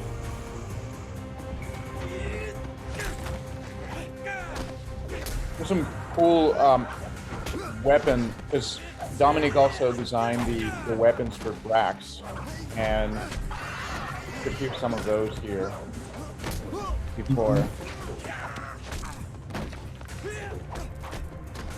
So those are pretty fun to make. A lot of How metal swings. do you make the pole? I honestly forget all of it by now. Yeah. It's been like over a year since I finished on the movie, but it's definitely some like metal swings, and then I used a lot of outboard gear. I didn't use a lot of plugins, so I have like a little radial EXT unit that I can go out through analog, like my guitar pedals and stuff. So a lot of the phaser sounds and chorusy sounds are like analog phasers and choruses as opposed to a plugin. Yeah. It's the thing that I remember doing a lot on this film. It's because there was time to do it. You don't always have time to do it, right? Mm-hmm. So take advantage of it when you can. We had a lot of time at the beginning for this one. Remember that Definitely The Mandalorian, because you were giving me references for weapons, so I watched a lot of that and Star Wars just for those kind of blades. But also, a little nerdy, I was watching a Final Fantasy movie anime, and Sephiroth's sword had a lot of that, and I was like, okay, that kind of looks like the same stuff, so I use that for some inspiration. Yeah. So for this scene, they were using wooden swords because for safety. Right. Yeah. And I had to replace a lot of the blades with put CG over it to make it look more like it was metal. Like everyone, pretty much. Like every shot, yeah. When I did the VFX turnover to Jason, rather than just doing it on a clip by clip level, I just gave him the whole reel. Like, and Jason just gave it back to me as one VFX shot. Yeah. Made my life a lot easier. And probably yours too, maybe. Yeah, I mean, it's easier to have it all in one project than to go one by one. This is the scene where there's a lot of Nick Cage face replacement as well. Oh, so Hopefully you don't see it. I was wondering, man, because I remember seeing, you know, the early cuts of this and clearly noticing some of those shots wasn't him. Then, you know, as the new cuts came in, it was more and more difficult to see, like, oh, is that him? Is that, you know, it was kind of more difficult to differentiate. Yeah. Yeah, And Dan, some you of it too is also- repositioned it a lot. Yeah, we also put some darkening masks for the double space. So we just kind of, Right. you know, a little help in Da Vinci there. To darken his face, right? Yeah.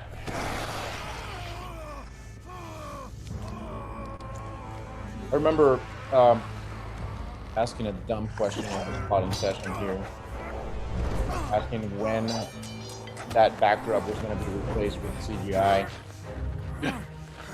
and the director said, "What do you mean? That's the film set.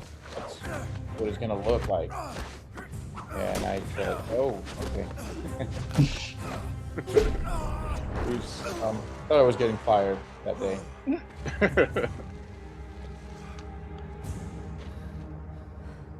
It was an interesting choice.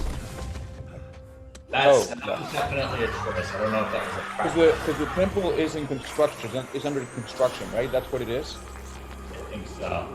Temple of the something. Yeah, that's it.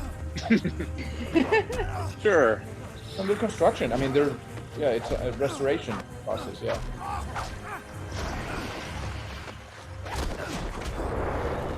There's some really cool action editing here, man. A lot of the triple cuts are cool. Cuts. Yeah. I mean, I bet that you had to really sell this. Tripping on them. What is that? Nick Cage's shoes, the bottom, they seem Oh. tripping. I don't know why. I don't know why. I felt really sad about this scene. I feel like they could have helped him. Like they could have all together taken him down, I feel like. The ultimate sacrifice. He's Yoda. I'm telling you, he's Yoda. Very true. Very true. But they sit there and watch him die. I'm like, no. You can see a little bit of sweat dripping off of Brax. Oh yeah. Dude, it was so hot on the set. It looks like it's cold, but it was 100 degrees, and this guy Ryan Turan, who plays Brax, was in this rubber suit. He would come out drenched. That suit was just filled with every single kind of bodily fluid you could possibly find.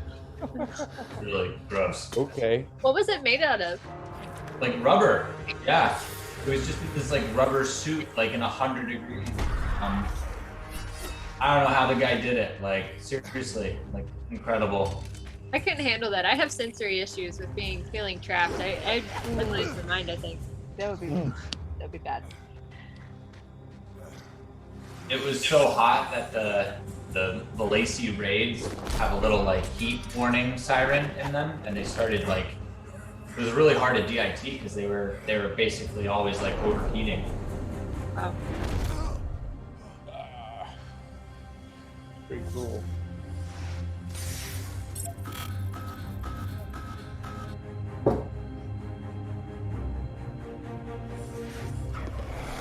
This Brax, the guy that does Brax, he's Such a fun. He's done a lot of these. Yeah, he's also Aquaman. He's the Big son. monster. Oh, he is Aquaman. Yeah. Yeah. Yeah. So I bet he's used to rubber quite a lot. And Jake is one of the stunt doubles for Batman. Batman, Chris Nolan Batman. The Ben Affleck one. Oh, Ben Affleck Batman. Wow, cool. he couldn't only just break his back, he had to also slit his throat. Right. Yeah. Gotta finish the This is job. not enough. You're gonna really die. Just in case, you know, you want We can ensure he doesn't come back to life. to life lesson. He saved our lives. You gotta use a double I tap, always man. knew Double he was tap, faking like always. he was crazy. That is a major plot hole, by the way. That sword. It's like, can you tell us the story behind that sword, Dan? I don't know. Well, the Because real I still don't know it. I mean, was the it? real story is that we ran out of money and we couldn't film the scenes completely. So that's the real story behind Oh, this. okay, gotcha. I thought there was like something cut of the movie, like the cut, you know, in the edit. But it was filmed to begin with, right? Yeah, I mean, the story was going to play a bigger role in the you know, in the script, but yeah, I mean, we had to do some creative reworking during the final shooting days, and you know, make some decisions as to what, you know, Let's go. you know, what we could feasibly film and what we couldn't. So there was a lot of rewriting in the last week of production. And yeah, you know, some of those subplots didn't get touched upon as much. I mean, that's the real answer.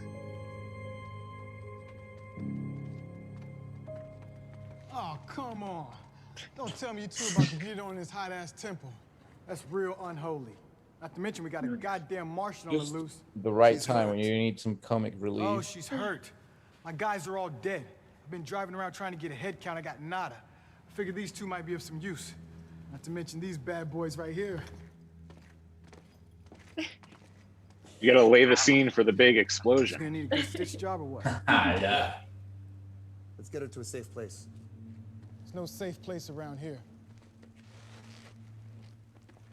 Hey, so you guys are like some ninja alien killers, huh? Jiu Jitsu. Ah, that's why you wear those funky ass. I'd like to give a shout out Come on, to tell me you Reese guys are Miller, some, like, secret agency who did a lot of government the right, to take out Martians and shit? um, I've been reading about that stuff, sound man. Ever since we design started or sound transferring editing the army, work, man, I found out all kinds of and crazy also Lisa Neidhart, who did all the backgrounds for the film, and she's amazing, spectacular work. Shame, because most people wouldn't really listen to the backgrounds of a film. It's kind of like the color correction, like nobody really notices, but Yeah. beautiful work. Shout out to the Foley team too. They did a lot of good stuff. That's right. Yeah, Zane, Bruce, and his guys. What is it? Need to go by Taitale. He says something about it kills the We pain. did a lot of work for Brax for the skin, but I don't need it. we selectively used some of it, right? Because we had to be more selective with it.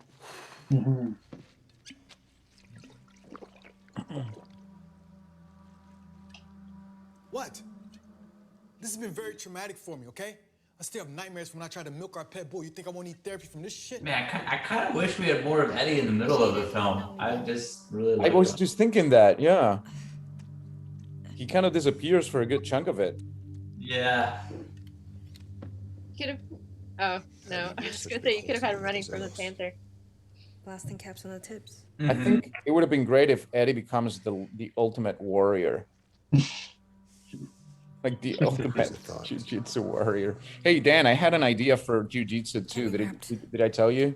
No. You know, obviously you gotta, you know, Brax is coming with a whole army of Brax warriors now, and they figure out how to clone Nick Cage, and it's a battle to death between a Brax warrior army Think she and says she needs to and stretch, run, and a exercise. Nick Cage clone army. Oh. Yeah. Wow. Yeah. Yeah.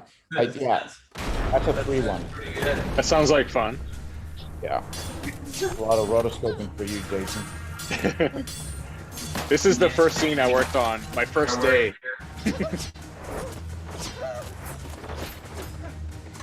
Wow, what an introduction. Yeah. They're like, get set up and do this scene. Wow. I love how brave she is. Yeah. Blow a hole in him. Do it. She comes back as the warrior. Yeah. She survives, yeah.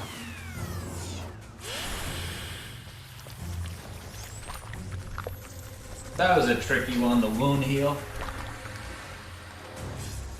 Yeah, I had to really think about how to do that. Oh, But I I just think it turned noticed- out pretty cool.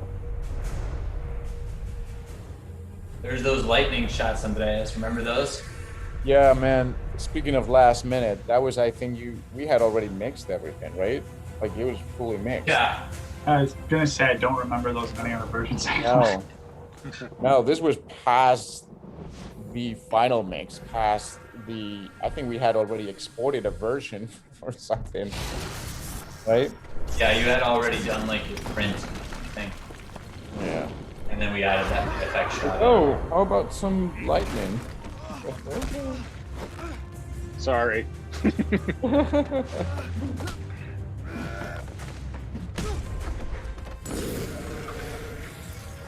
This is another scene where almost every shot is a VFX shot.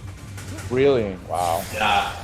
I mean, you can basically see on the timeline here that everything that's like purple, everything on this track right here is VFX. Okay. How many VFX shots total? Do you have a number? Track count? I don't. We never counted it, but I mean, it's got to be over 1,000, right? Yeah, I mean, yeah, I think it's pretty close to 1,000. I think at one point I looked. I mean, I put them all in a VFX folder, and I looked at how many clips were in there, and I think it was. I want to say it was like near 1,000. A lot of VFX. Yeah, I mean, a lot. And that doesn't include going back and adding more things to shots. Oh yeah, that does not After the include fact. revision. It's just purely like a clip number count. Like yeah, because revisions are not included in that number. Because for this scene specifically, we went back in and rebuilt the floor because it was all padded. So we had to make it look like it was a real floor again. Did you guys ever notice that? No, wait. So you had to do VFX for the floor? Yeah, because there's cracks on the floor, and that's how. Anytime they take a fall on this floor, it's padded, so we had to replace it. You'll see it in some areas, like right here. Like look down, you'll see that there's padding on the floor, but it's kind of masked. Right. Those are rubber pads underneath Jake. Sure. We also added a ceiling sometimes if it was framed too high. Yeah.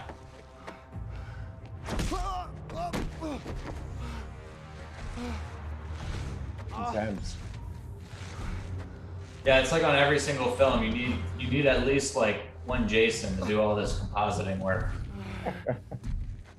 A couple of Jasons would have been. Yeah, that would have been well, and some more time would have been nice too. More time and more people would have made it easier.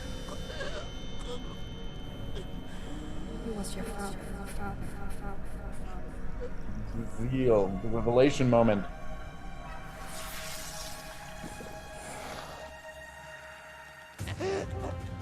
It was a nice little mixing moment there.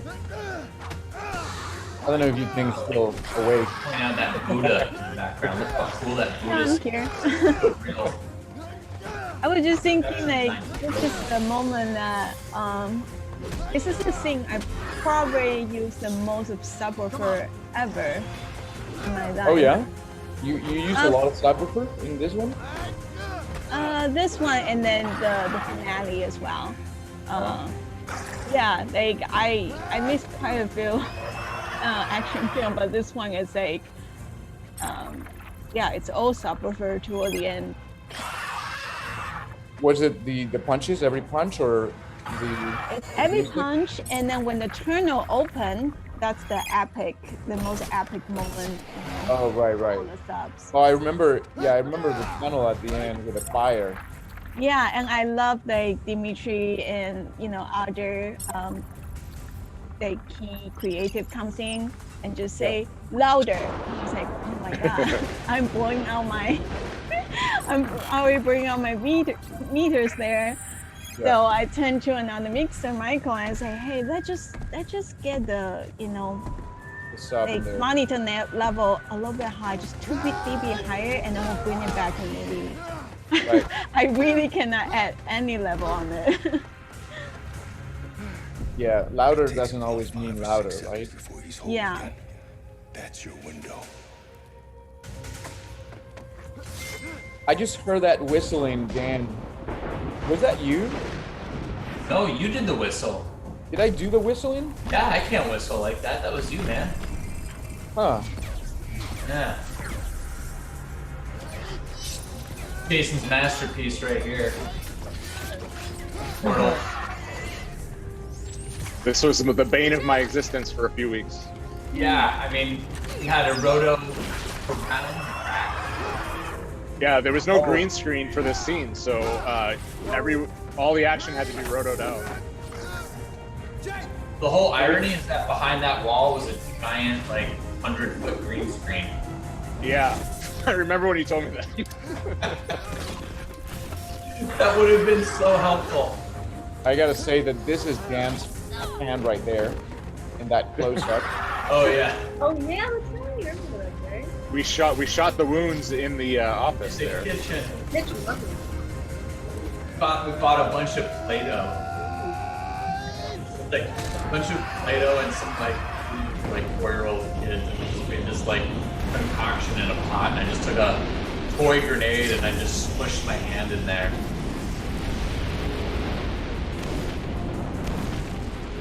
Here, you have a good subwoofer here, you will shake the room. You will shake your room. If you are in the theater, whoever watch another movie right next to you will hate you.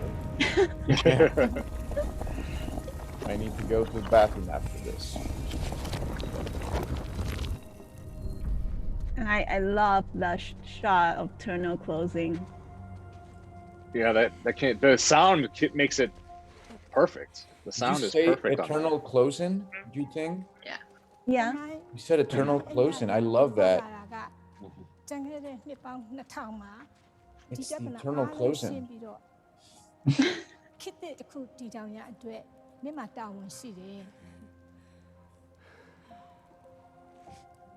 Oh, that shot. Yeah. That's my favorite compositing shot. Yeah. Tony Jaa was not there.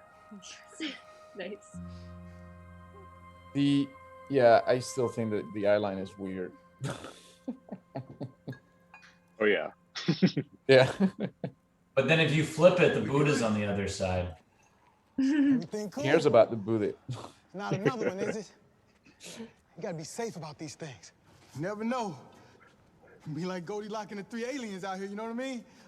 Mama alien, baby alien. Woo! Who wants a drink? Ooh. They're like, Not that who's May? this guy for real? He's just been hanging out with us the whole time. You want to know what bothers me the most about this ending? Coming right up. Is there was a huge explosion in the room, but then when they come out, the little candles are still lit. They're not melted away. Wow. That bothers me the most every time I watch it. The loss of Never physics, thought right? about that. I'd never thought of that, man.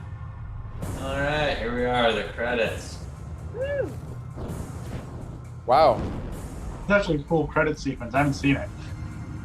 It's not on Netflix up here in Canada, so I haven't watched it yet. Oh, it's not in Canada yet?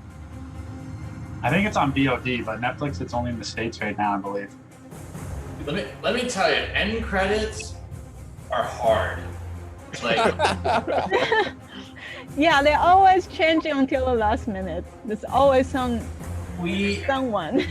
you're always adding a name, and it like it's just something like nobody thinks about, but like someone has to be on set and they have to get everyone's name and they have to get everyone's spelling.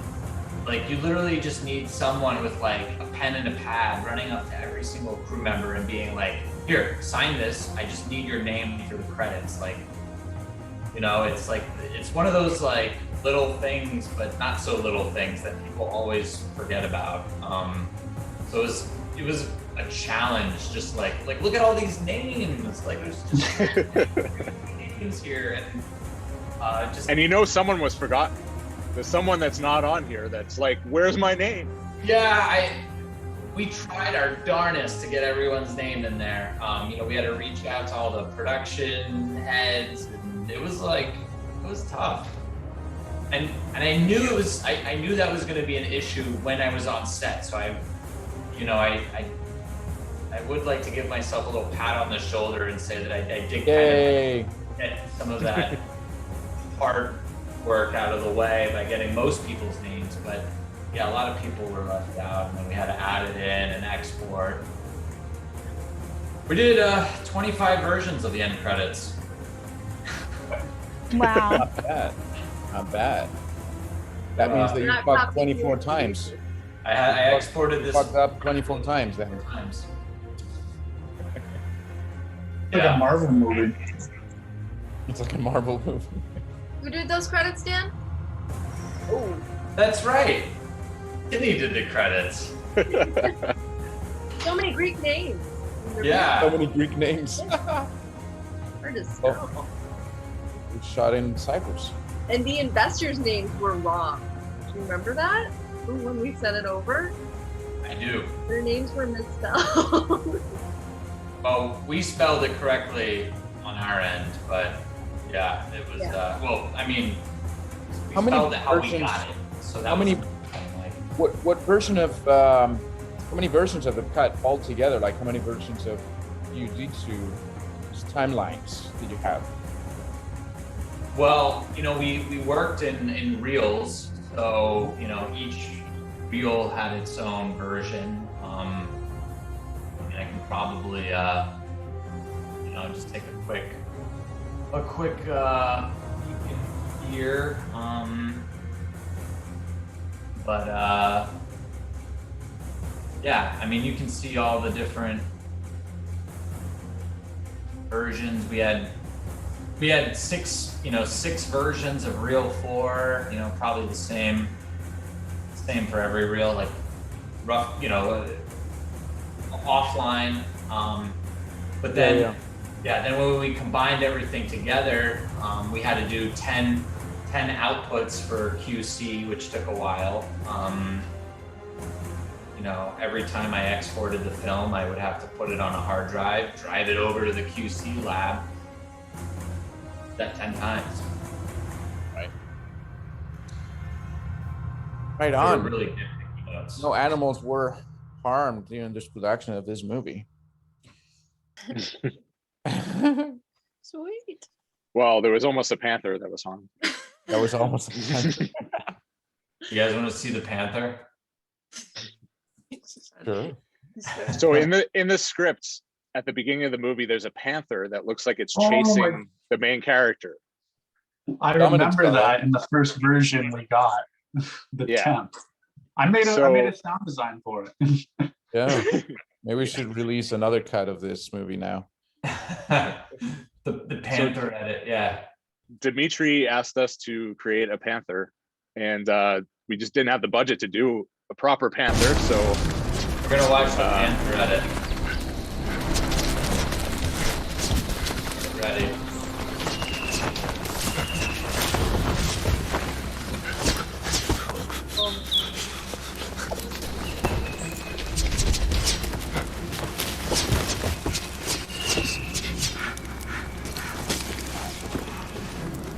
Coming up soon. Everywhere. Here we go. I never heard that sound before. Oh wow.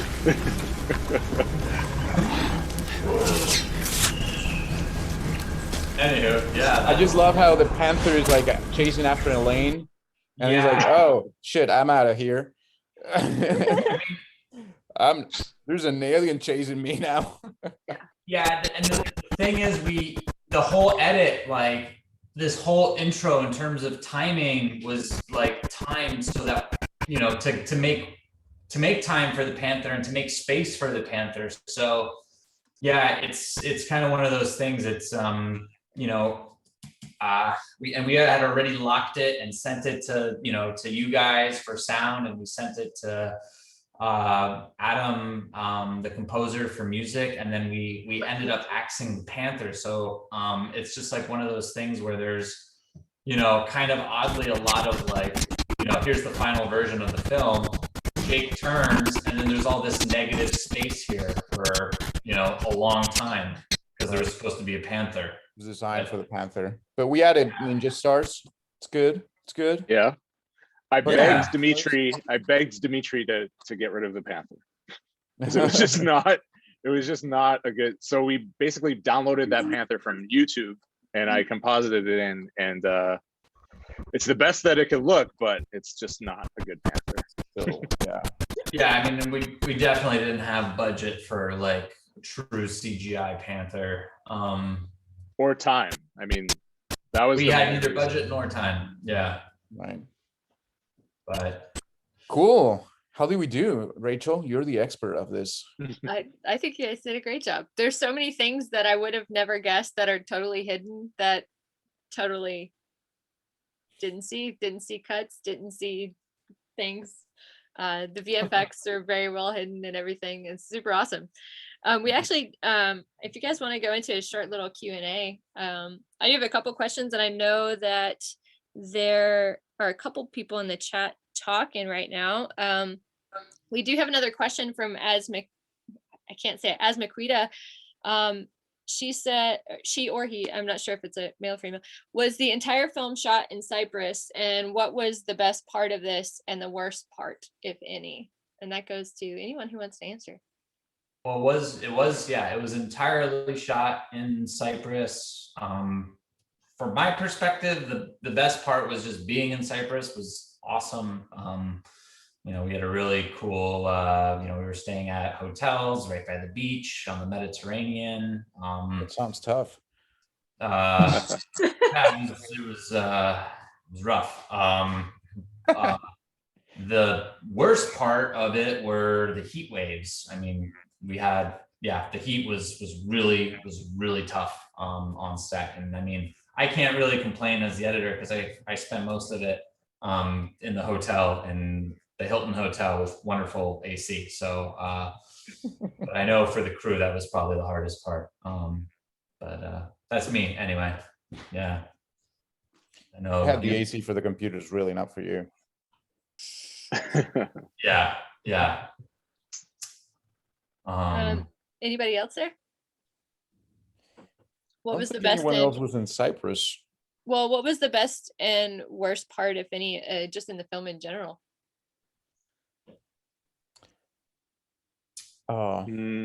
Nick Cage was the best part for me. Yeah. Nick Cage is always the best part of everything. Yeah. And then I would say for post, the worst part was just not having enough time to, you know, to do the best job that we could possibly do. We were up against a deadline from day one, so it was a little tough. Same here. Like just a couple days after the premix, I told Andres like we don't have enough time to premix everything the way we wanted before we bring it on the stage. So I was working against the time, you know, like probably the third day when I'm in the project, I know I'm consistently behind until last minute. So that's the most challenging part. Yeah, I you know, this is gonna sound a little cheesy, but you know, people that may be seeing this now, they may not know, but for me, this is the first time that I actually work in a movie with Dan, and I went to school with Dan. And you know, it was a beautiful thing, you know, to be able to work in a movie with someone you went to school with and kind of just fulfill something that you kind of dreamt with at some point.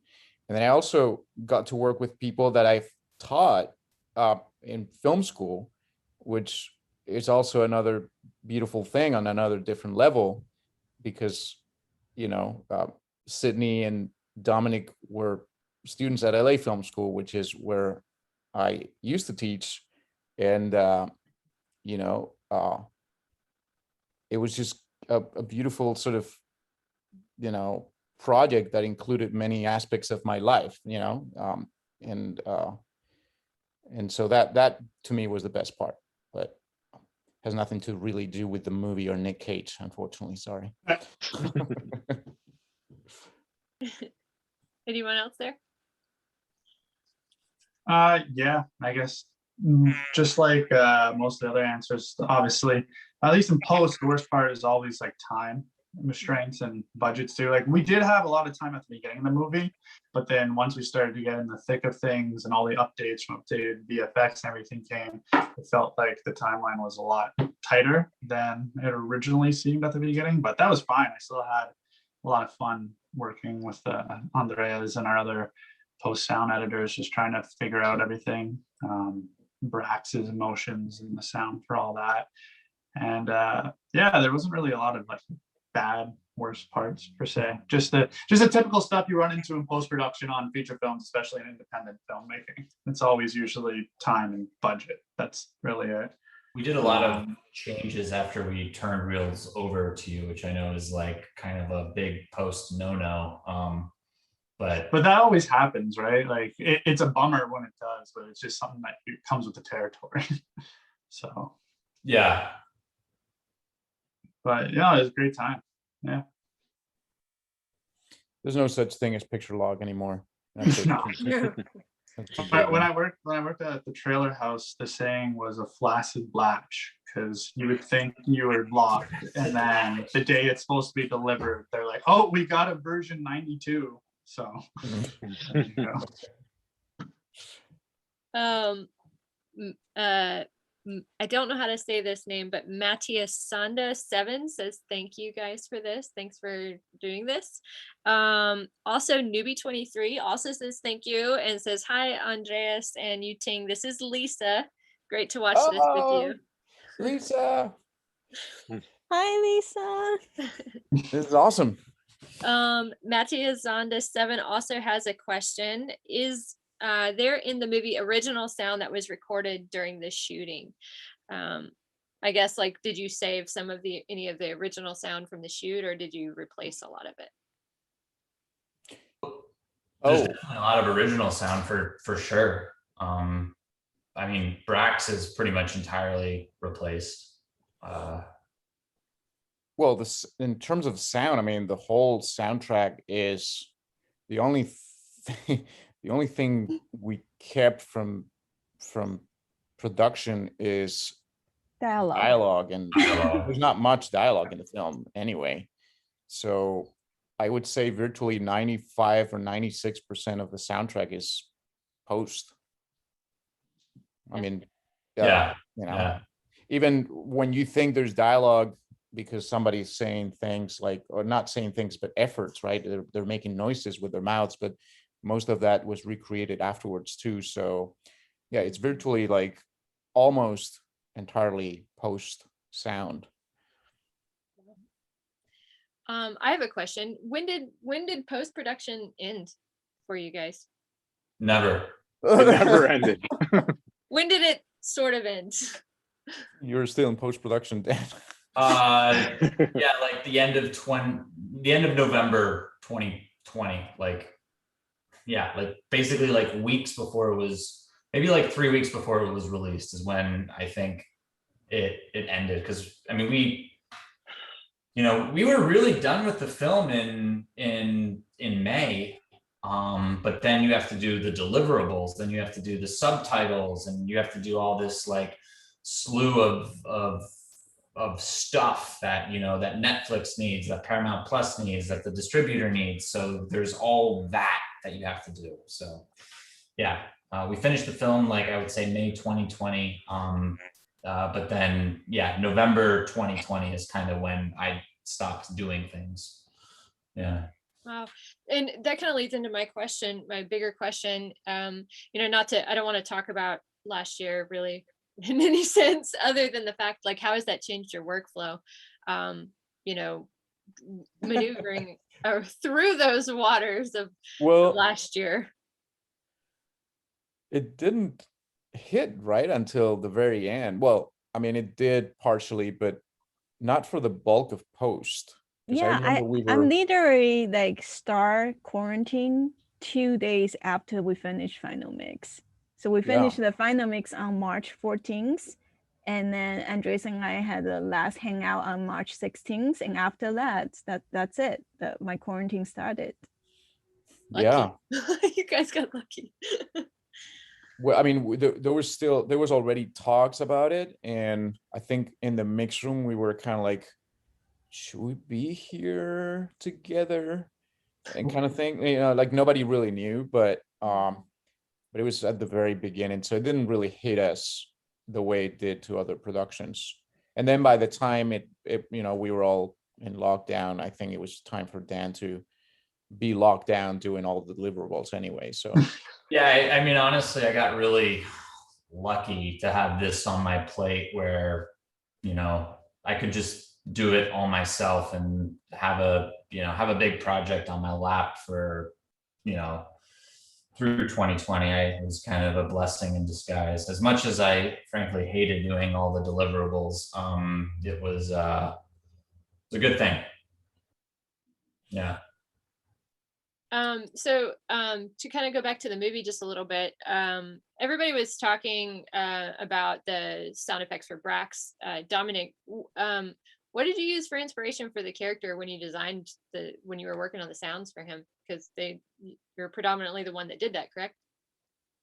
Yeah, I mean, like obviously like the Foley team and Andreas added stuff into it as well. And even I think Ting probably did on stage to sweeten it up, because there's always changes with the director once you hear it in a big room and stuff like that. But like the initial approach to Brax, you know, that just came from a lot of conversations with Andreas and I, and him kind of like relaying from the production team and the directors what they wanted. So I mean, or like I said, originally he was supposed to be silent, but then obviously we came to the decision that he wanted to have like some vocalizations, and he was like a humanoid creature. Mm-hmm. So that's why like I would layer myself or my coworker Christina, because I was like, oh, I want some higher pitch things that doesn't exactly sound like I'm super manipulating my voice. So she was screaming at like higher registers and would send me some stuff, and I had more like the lower stuff. And then I would just layer in some animal sounding stuff for his voice. Like I said, my dogs and some other animals. And then Andreas and Ting added, like you were saying, some alligator hissing stuff. And then as far as the body goes, like a lot of the bass, like Andreas says, you don't really hear it a lot in the final mix, because our Foley team did do an extensive pass of just different like cloth and cushions to make it sound. Because like I said, I think earlier when we were talking, Andreas told me there was a couple different thoughts as like, is he going to have a metallic body, like that's armor on his body, and then it ended up being more like a reptile type of body, so it's not going to be metallic. So I do remember doing like an initial pass where there's like some metallic-y stuff and like a bunch of different just like masks, and I used a lot of synthesizers for his mask sounds, and then at the beginning especially, and then just, you know, getting feedback notes from Andreas and the director, I really tried to put in more organic sounds as opposed to synthesization, if that's a word. But yeah, and then the weapons, like, you know, Andreas and I talked a lot about the weapons too, and they had to be like not an earth sounding sword, because he's not from Earth. So, you know, he gave a lot of inspiration from, like I said, Star Wars or like The Mandalorian. So I kind of watched that, kind of see how their weapons sounded, and then tried to do my own thing with it. So yeah. It was fun. It was a lot of fun. I don't know, Andres, do you want to like add in or like, no, that was great. Yeah, like, it was just like explain it, and I think it was a slow burn with that, because it was you know, I mean, it's the centerpiece of this film. You know, it's the creature vocalizations are always tricky because they have to be different but believable, and they gotta kind of sell what you see. I mean, the suit is not going to do it by itself, right? You got to believe that this thing is kind of alive, and the VFX of the mask is also not going to do it on its own. So you got to sell that there's something breathing and there. And so it you know, sound really has to do the heavy lifting of the of, you know, believing that this thing is real in a way, you know. And yeah, Yeah, I will say my favorite part about designing Brax though was actually is like the little trail VFX that they put in when he would jump or move around, like his warp speed kind of sound effects and like electricity. That was my favorite. And like I said, I haven't heard it in a 5-1 mix yet, but I assume, especially in the temple scene there, when he was running around, I was hoping they would mix it in the 5-1, and I assume that's what would happen. Correct me if I'm wrong there, Yuting or Andreas, but no, that's all good. All good. To kind of go on to Brax just a little bit with the VFX, you know, the film does have some Predator vibes to it, but Jason, what was your inspiration to kind of like bring something different to the table with that? I definitely took a lot of inspiration from Predator because that's kind of what the movie was going for. But I wanted to do more of a like modernized version. So I like, especially with the Brax running scenes, I wanted to do more of like the DC's Flash style, where it's like, you know, you're seeing echoes of himself as he runs. And then I kind of brought in the lightning idea as like his, whenever he's in camouflage, to know that he's there, there's like sparks of lightning whenever he's interacting with people. So yeah, I kind of was able to, that was the best part of working on this, was Dimitri was very collaborative with creativity. So any idea that I came up with, he would at least explore it with me so that we could see if it worked or not. But yeah, so I mean, Brax's vision was basically Predator vision, but in a different color. it had like a map of the area that they're in. Yeah, but that was like a direct, he's like, make it look like Predator. So that was kind of what we were going for. Cool. If it works, don't break it, right? Yeah. Yeah. It's funny because throughout the whole thing, you guys answered a lot of my questions that I had planned to ask. So I'm kind of like a little choppy with my questions. But Sydney, you mentioned earlier that you were the assistant editor, but you also had your hand in a lot of parts of the film, like with the VFX and stuff like that. What was your overall just personal experience with this film in particular? I mean, it kind of goes into that complication with how many VFX. I think you had asked that earlier. Going into that a little bit, it depends on what type of VFX, because you have plates for the suit, for the mask, for the background. So it was a lot more organizational work, which Dan definitely needed to kind of organize the servers, go between with Jason and the VFX team, and get them what they needed to properly perform, and then give it back to post and just kind of be the, I don't want to say secretary, but secretary of the office, as well as try to assist with vibes and mood, because we are humans and you do get down in the dumps with who you're working with and what you're doing. So that was also part of the job as well. If I'm not mistaken, it depends on editorial wise who you're the therapist between, whether it's the producer and the director, or the director and yourself, so on and so forth. So playing part secretary, part therapist, but trying to do all those behind the scenes type of work to make it flow, take a lot less, a lot more pressure off of Dan and Jason, as well as head of VFX, to kind of make the train, keep moving. That was pretty much it. It was just a lot of keeping track of things. Data manager. Yeah, that one. That's a better word. Yeah, I was thinking of nanny. It's easy to be editing a timeline, but Danny's nanny. And you have folders, you have, very specific ways that things need to be organized so that people can, just like quickly access files. And that's something that's super crucial to have, especially when working in Premiere, because Avid has got a very sort of rigid way of working with things. Everything's in the media files folder. But in Premiere, you have to do all of your own data management. And I think if it's done well, it's a good thing. If it's done not well, it's a terrible thing. But yeah, Sydney does her job really well. And just like makes things, you know, so easy to navigate and find. And yeah, thank you. You don't have to lie, Dan. It's okay. No, have Sydney, a- you were very integral in me not pulling my hair out, because whenever we needed a plate shot, I could ask you instead of, normally I have to look for it myself because I'm usually a one-man team. And so it was awesome to have someone to help me find things. And that was like one of the big things for me. So I appreciate you. You had a lot to do, man. I mean, that would have been more time that you don't have. You have to create Panthers. Come on, like that's your Yeah. job. That would have taken away from my Panther work. Guys, I gotta hop off right now because I gotta hop onto another meeting. Absolutely. Yeah. Thank The you so Twitch. much for being a part of it. Yeah. Well, see you guys later. Thanks for everything. Bye, Dan. And I know everybody's wanting to go.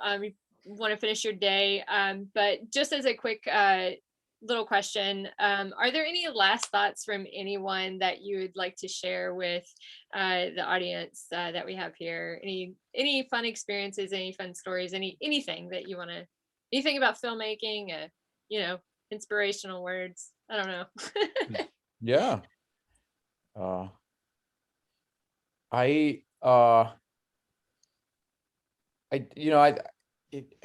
There was just an anecdote, but I thought it was funny that when I went into the spotting session, because it was so the director is he's actually I think he was a fighter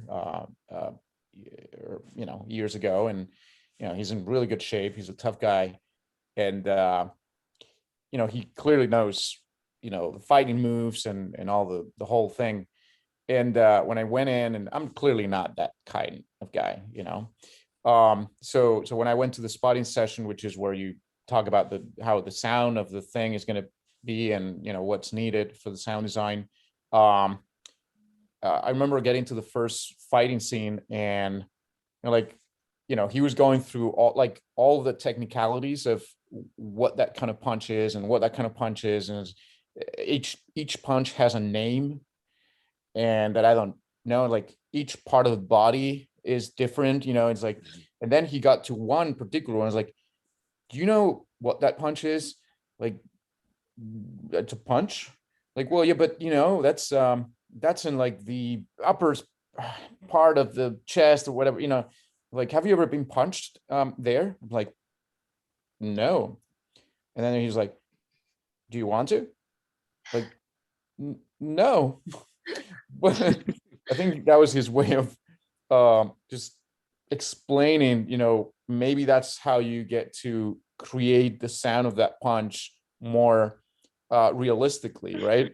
And I mean, I learned a lot obviously about punches, and I kind of had to educate myself, but I thought it was an interesting approach going into that, you know, like, oh, okay, no, I don't want to be punched, thank you. And that was a little intimidating at first, like, oh, I don't know if I'm gonna take good direction. But it was good. It was good after, you know, never got punched Good. during the Sounds filming of this painful. movie. Yeah. Nice. What about you guys? Do you guys have any last thoughts? Anything?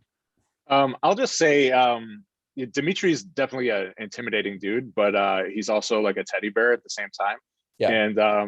And I became pretty close with him on this movie. And I'm signed up to do his next movie, so I can't wait for that. Nice. But I would say that I've been in the film industry for 20 years, and this movie specifically was probably the most fun I've had doing visual effects. So I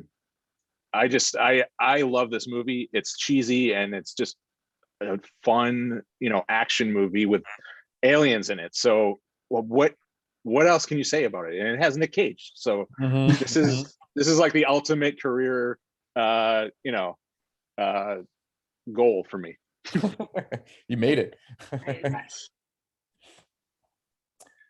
So yeah, I guess. Do You, you guys want to say anything else, Sydney, Or Dominic? you, You think? Ting? Do you have anything? I mean, Dom did more I think- creative stuff. I'm sure he's got some something. Oh, Yeah, you Dom. no, thanks for throwing me under the bus. No, I think I said most of I what I think wanted. Andres and Dominic say most of it for me as well. Oh, yeah, I think I said most of what I wanted to say. Yeah, it was just a lot. It was a lot of fun. And if anything that you can take away from working on movies like this is even when they do get stressful, like everyone probably experienced at some point, that once it's done, you look back and you kind of laugh at it and you're like, oh, it was actually more of a fun experience. So always just kind of like go into the same mindset with each movie. It's going to get stressful at some point, but at the end of the day, when you do a great job, you're like, okay, that was worth it. So That was actually a perfect Ting, one. by the way, did a great job with the sound mix. I remember, I don't know who on YouTube the channel was. I think I might have sent it to them early on. I was watching a YouTube review when it first came out on VOD, and the guy reviewing it actually mentioned that the sound mix was really well done, and that surprised me because they don't usually mention that stuff, especially on indie films. Unless it's like a big Star Wars or blockbuster, sound always, it's like, Sure. they mention sound, it's the score. So she did a great job with that. Thank True. you. That's a lot of fun, and then it's always nervous, but always like lucky to get a lot of material to play with. I remember when Andres first sent me all the material, I think it was in separate sessions. There's like 2 sessions. One is like sound effects and Foley, and the other one is background and sound design. I can't quite remember, but it come in 2 different Pro sessions, and I don't have enough tracks. I Right. just don't have enough tracks to put, like all the sound in. And it was really excited because you have so many things to choose.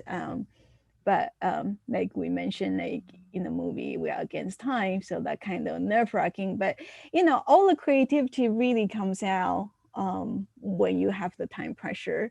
And I think the fun part about being a recording mixer is you don't know that much ups and down like people went through on set or visual effect or anything. You're really just looking at the picture and you try to analyze all the detail you see immediately when you see the picture, and you try to recreate that universe you see with the material you have, and then present to your client. And everybody been saying a little bit, things about Dimitri, but he's actually really, really nice to me. I think it's because I mentioned I start working on many Roger Corman films when I start my career. So he was really excited, and then he quotes Roger Corman so much when he was working with me on the stage. So that was the fun part. Awesome. That's it. Awesome. Yeah. Much. Cool. Sydney. And Rachel, my apologies. I believe you said this was for educational purposes in the beginning. Yes. I guess my last note is probably educational wise, the most liberating thing I've ever heard out of film school was that you will get sick of your projects. Whereas in this case, that was not it at all. You're on your toes the entire time. So I guess the more crazy you add to it, the more Nick Cage elements you have, a lot more uppity the whole time. But this one was a lot of fun. Good. I thought you were gonna say for a second, like, and they were right. You end up hating them. They are, like, you do, but it's okay. It's natural. It happens, especially editorial wise. You're in sound, in this case, sound specifically in VFX. Like, you guys did so many things over and over in many very minuscule different ways that you were just constantly working on the same thing. You absolutely will get sick of it to a degree, but you kept doing it, and now you have jiu-jitsu. Yeah. What was that quote? It was pain is temporary, film is forever, right? So there you go. That's That's I like that's that. the When motto. you do get punched, it's only You get punched, but then it's good. It's a good outcome. Well, thank you guys so much for this. Thanks for participating and being like sharing all of your thoughts and creativity, with us and everything. I guess before we hop off here, is there anyone that has anything that they need to that they'd like to promote or share, or like any kind of like social media or anything like that that you want to throw out there before we? I'll just take this moment to say that obviously the movie's on Netflix, so this was by no means a way for people to watch the movie. So please go, and if you haven't watched it, watch it now. I'm sure you'll enjoy it after listening to the discussion. And if you watched it already, I hope this discussion was interesting. And I hope that people that want to, if you're thinking about becoming an editor or a sound designer or a VFX person, I hope this was inspiring. Feel free to reach out to me personally, at least, and I'm sure you guys also probably don't mind. And there is information, I think at the end, in the banner at the end, for a couple of websites. And I'm sure we're all easy to find on the internets. So do feel free to reach out if you want. All right, guys. Well, Thanks for having us, Rachel. Thank you, Rachel. Thanks, Good to see you Rachel. again. Thank you, Rachel. Wow. Thank you, Rachel. Thank you all so much. And thanks to our audience. Thanks for joining us, guys. We appreciate you dropping in, and I can't wait to see what else we produce on this channel. It's gonna be fun. It's gonna be fun, right? Awesome. We'll keep at it. All right. All right, have a good day, everybody. Bye. Bye.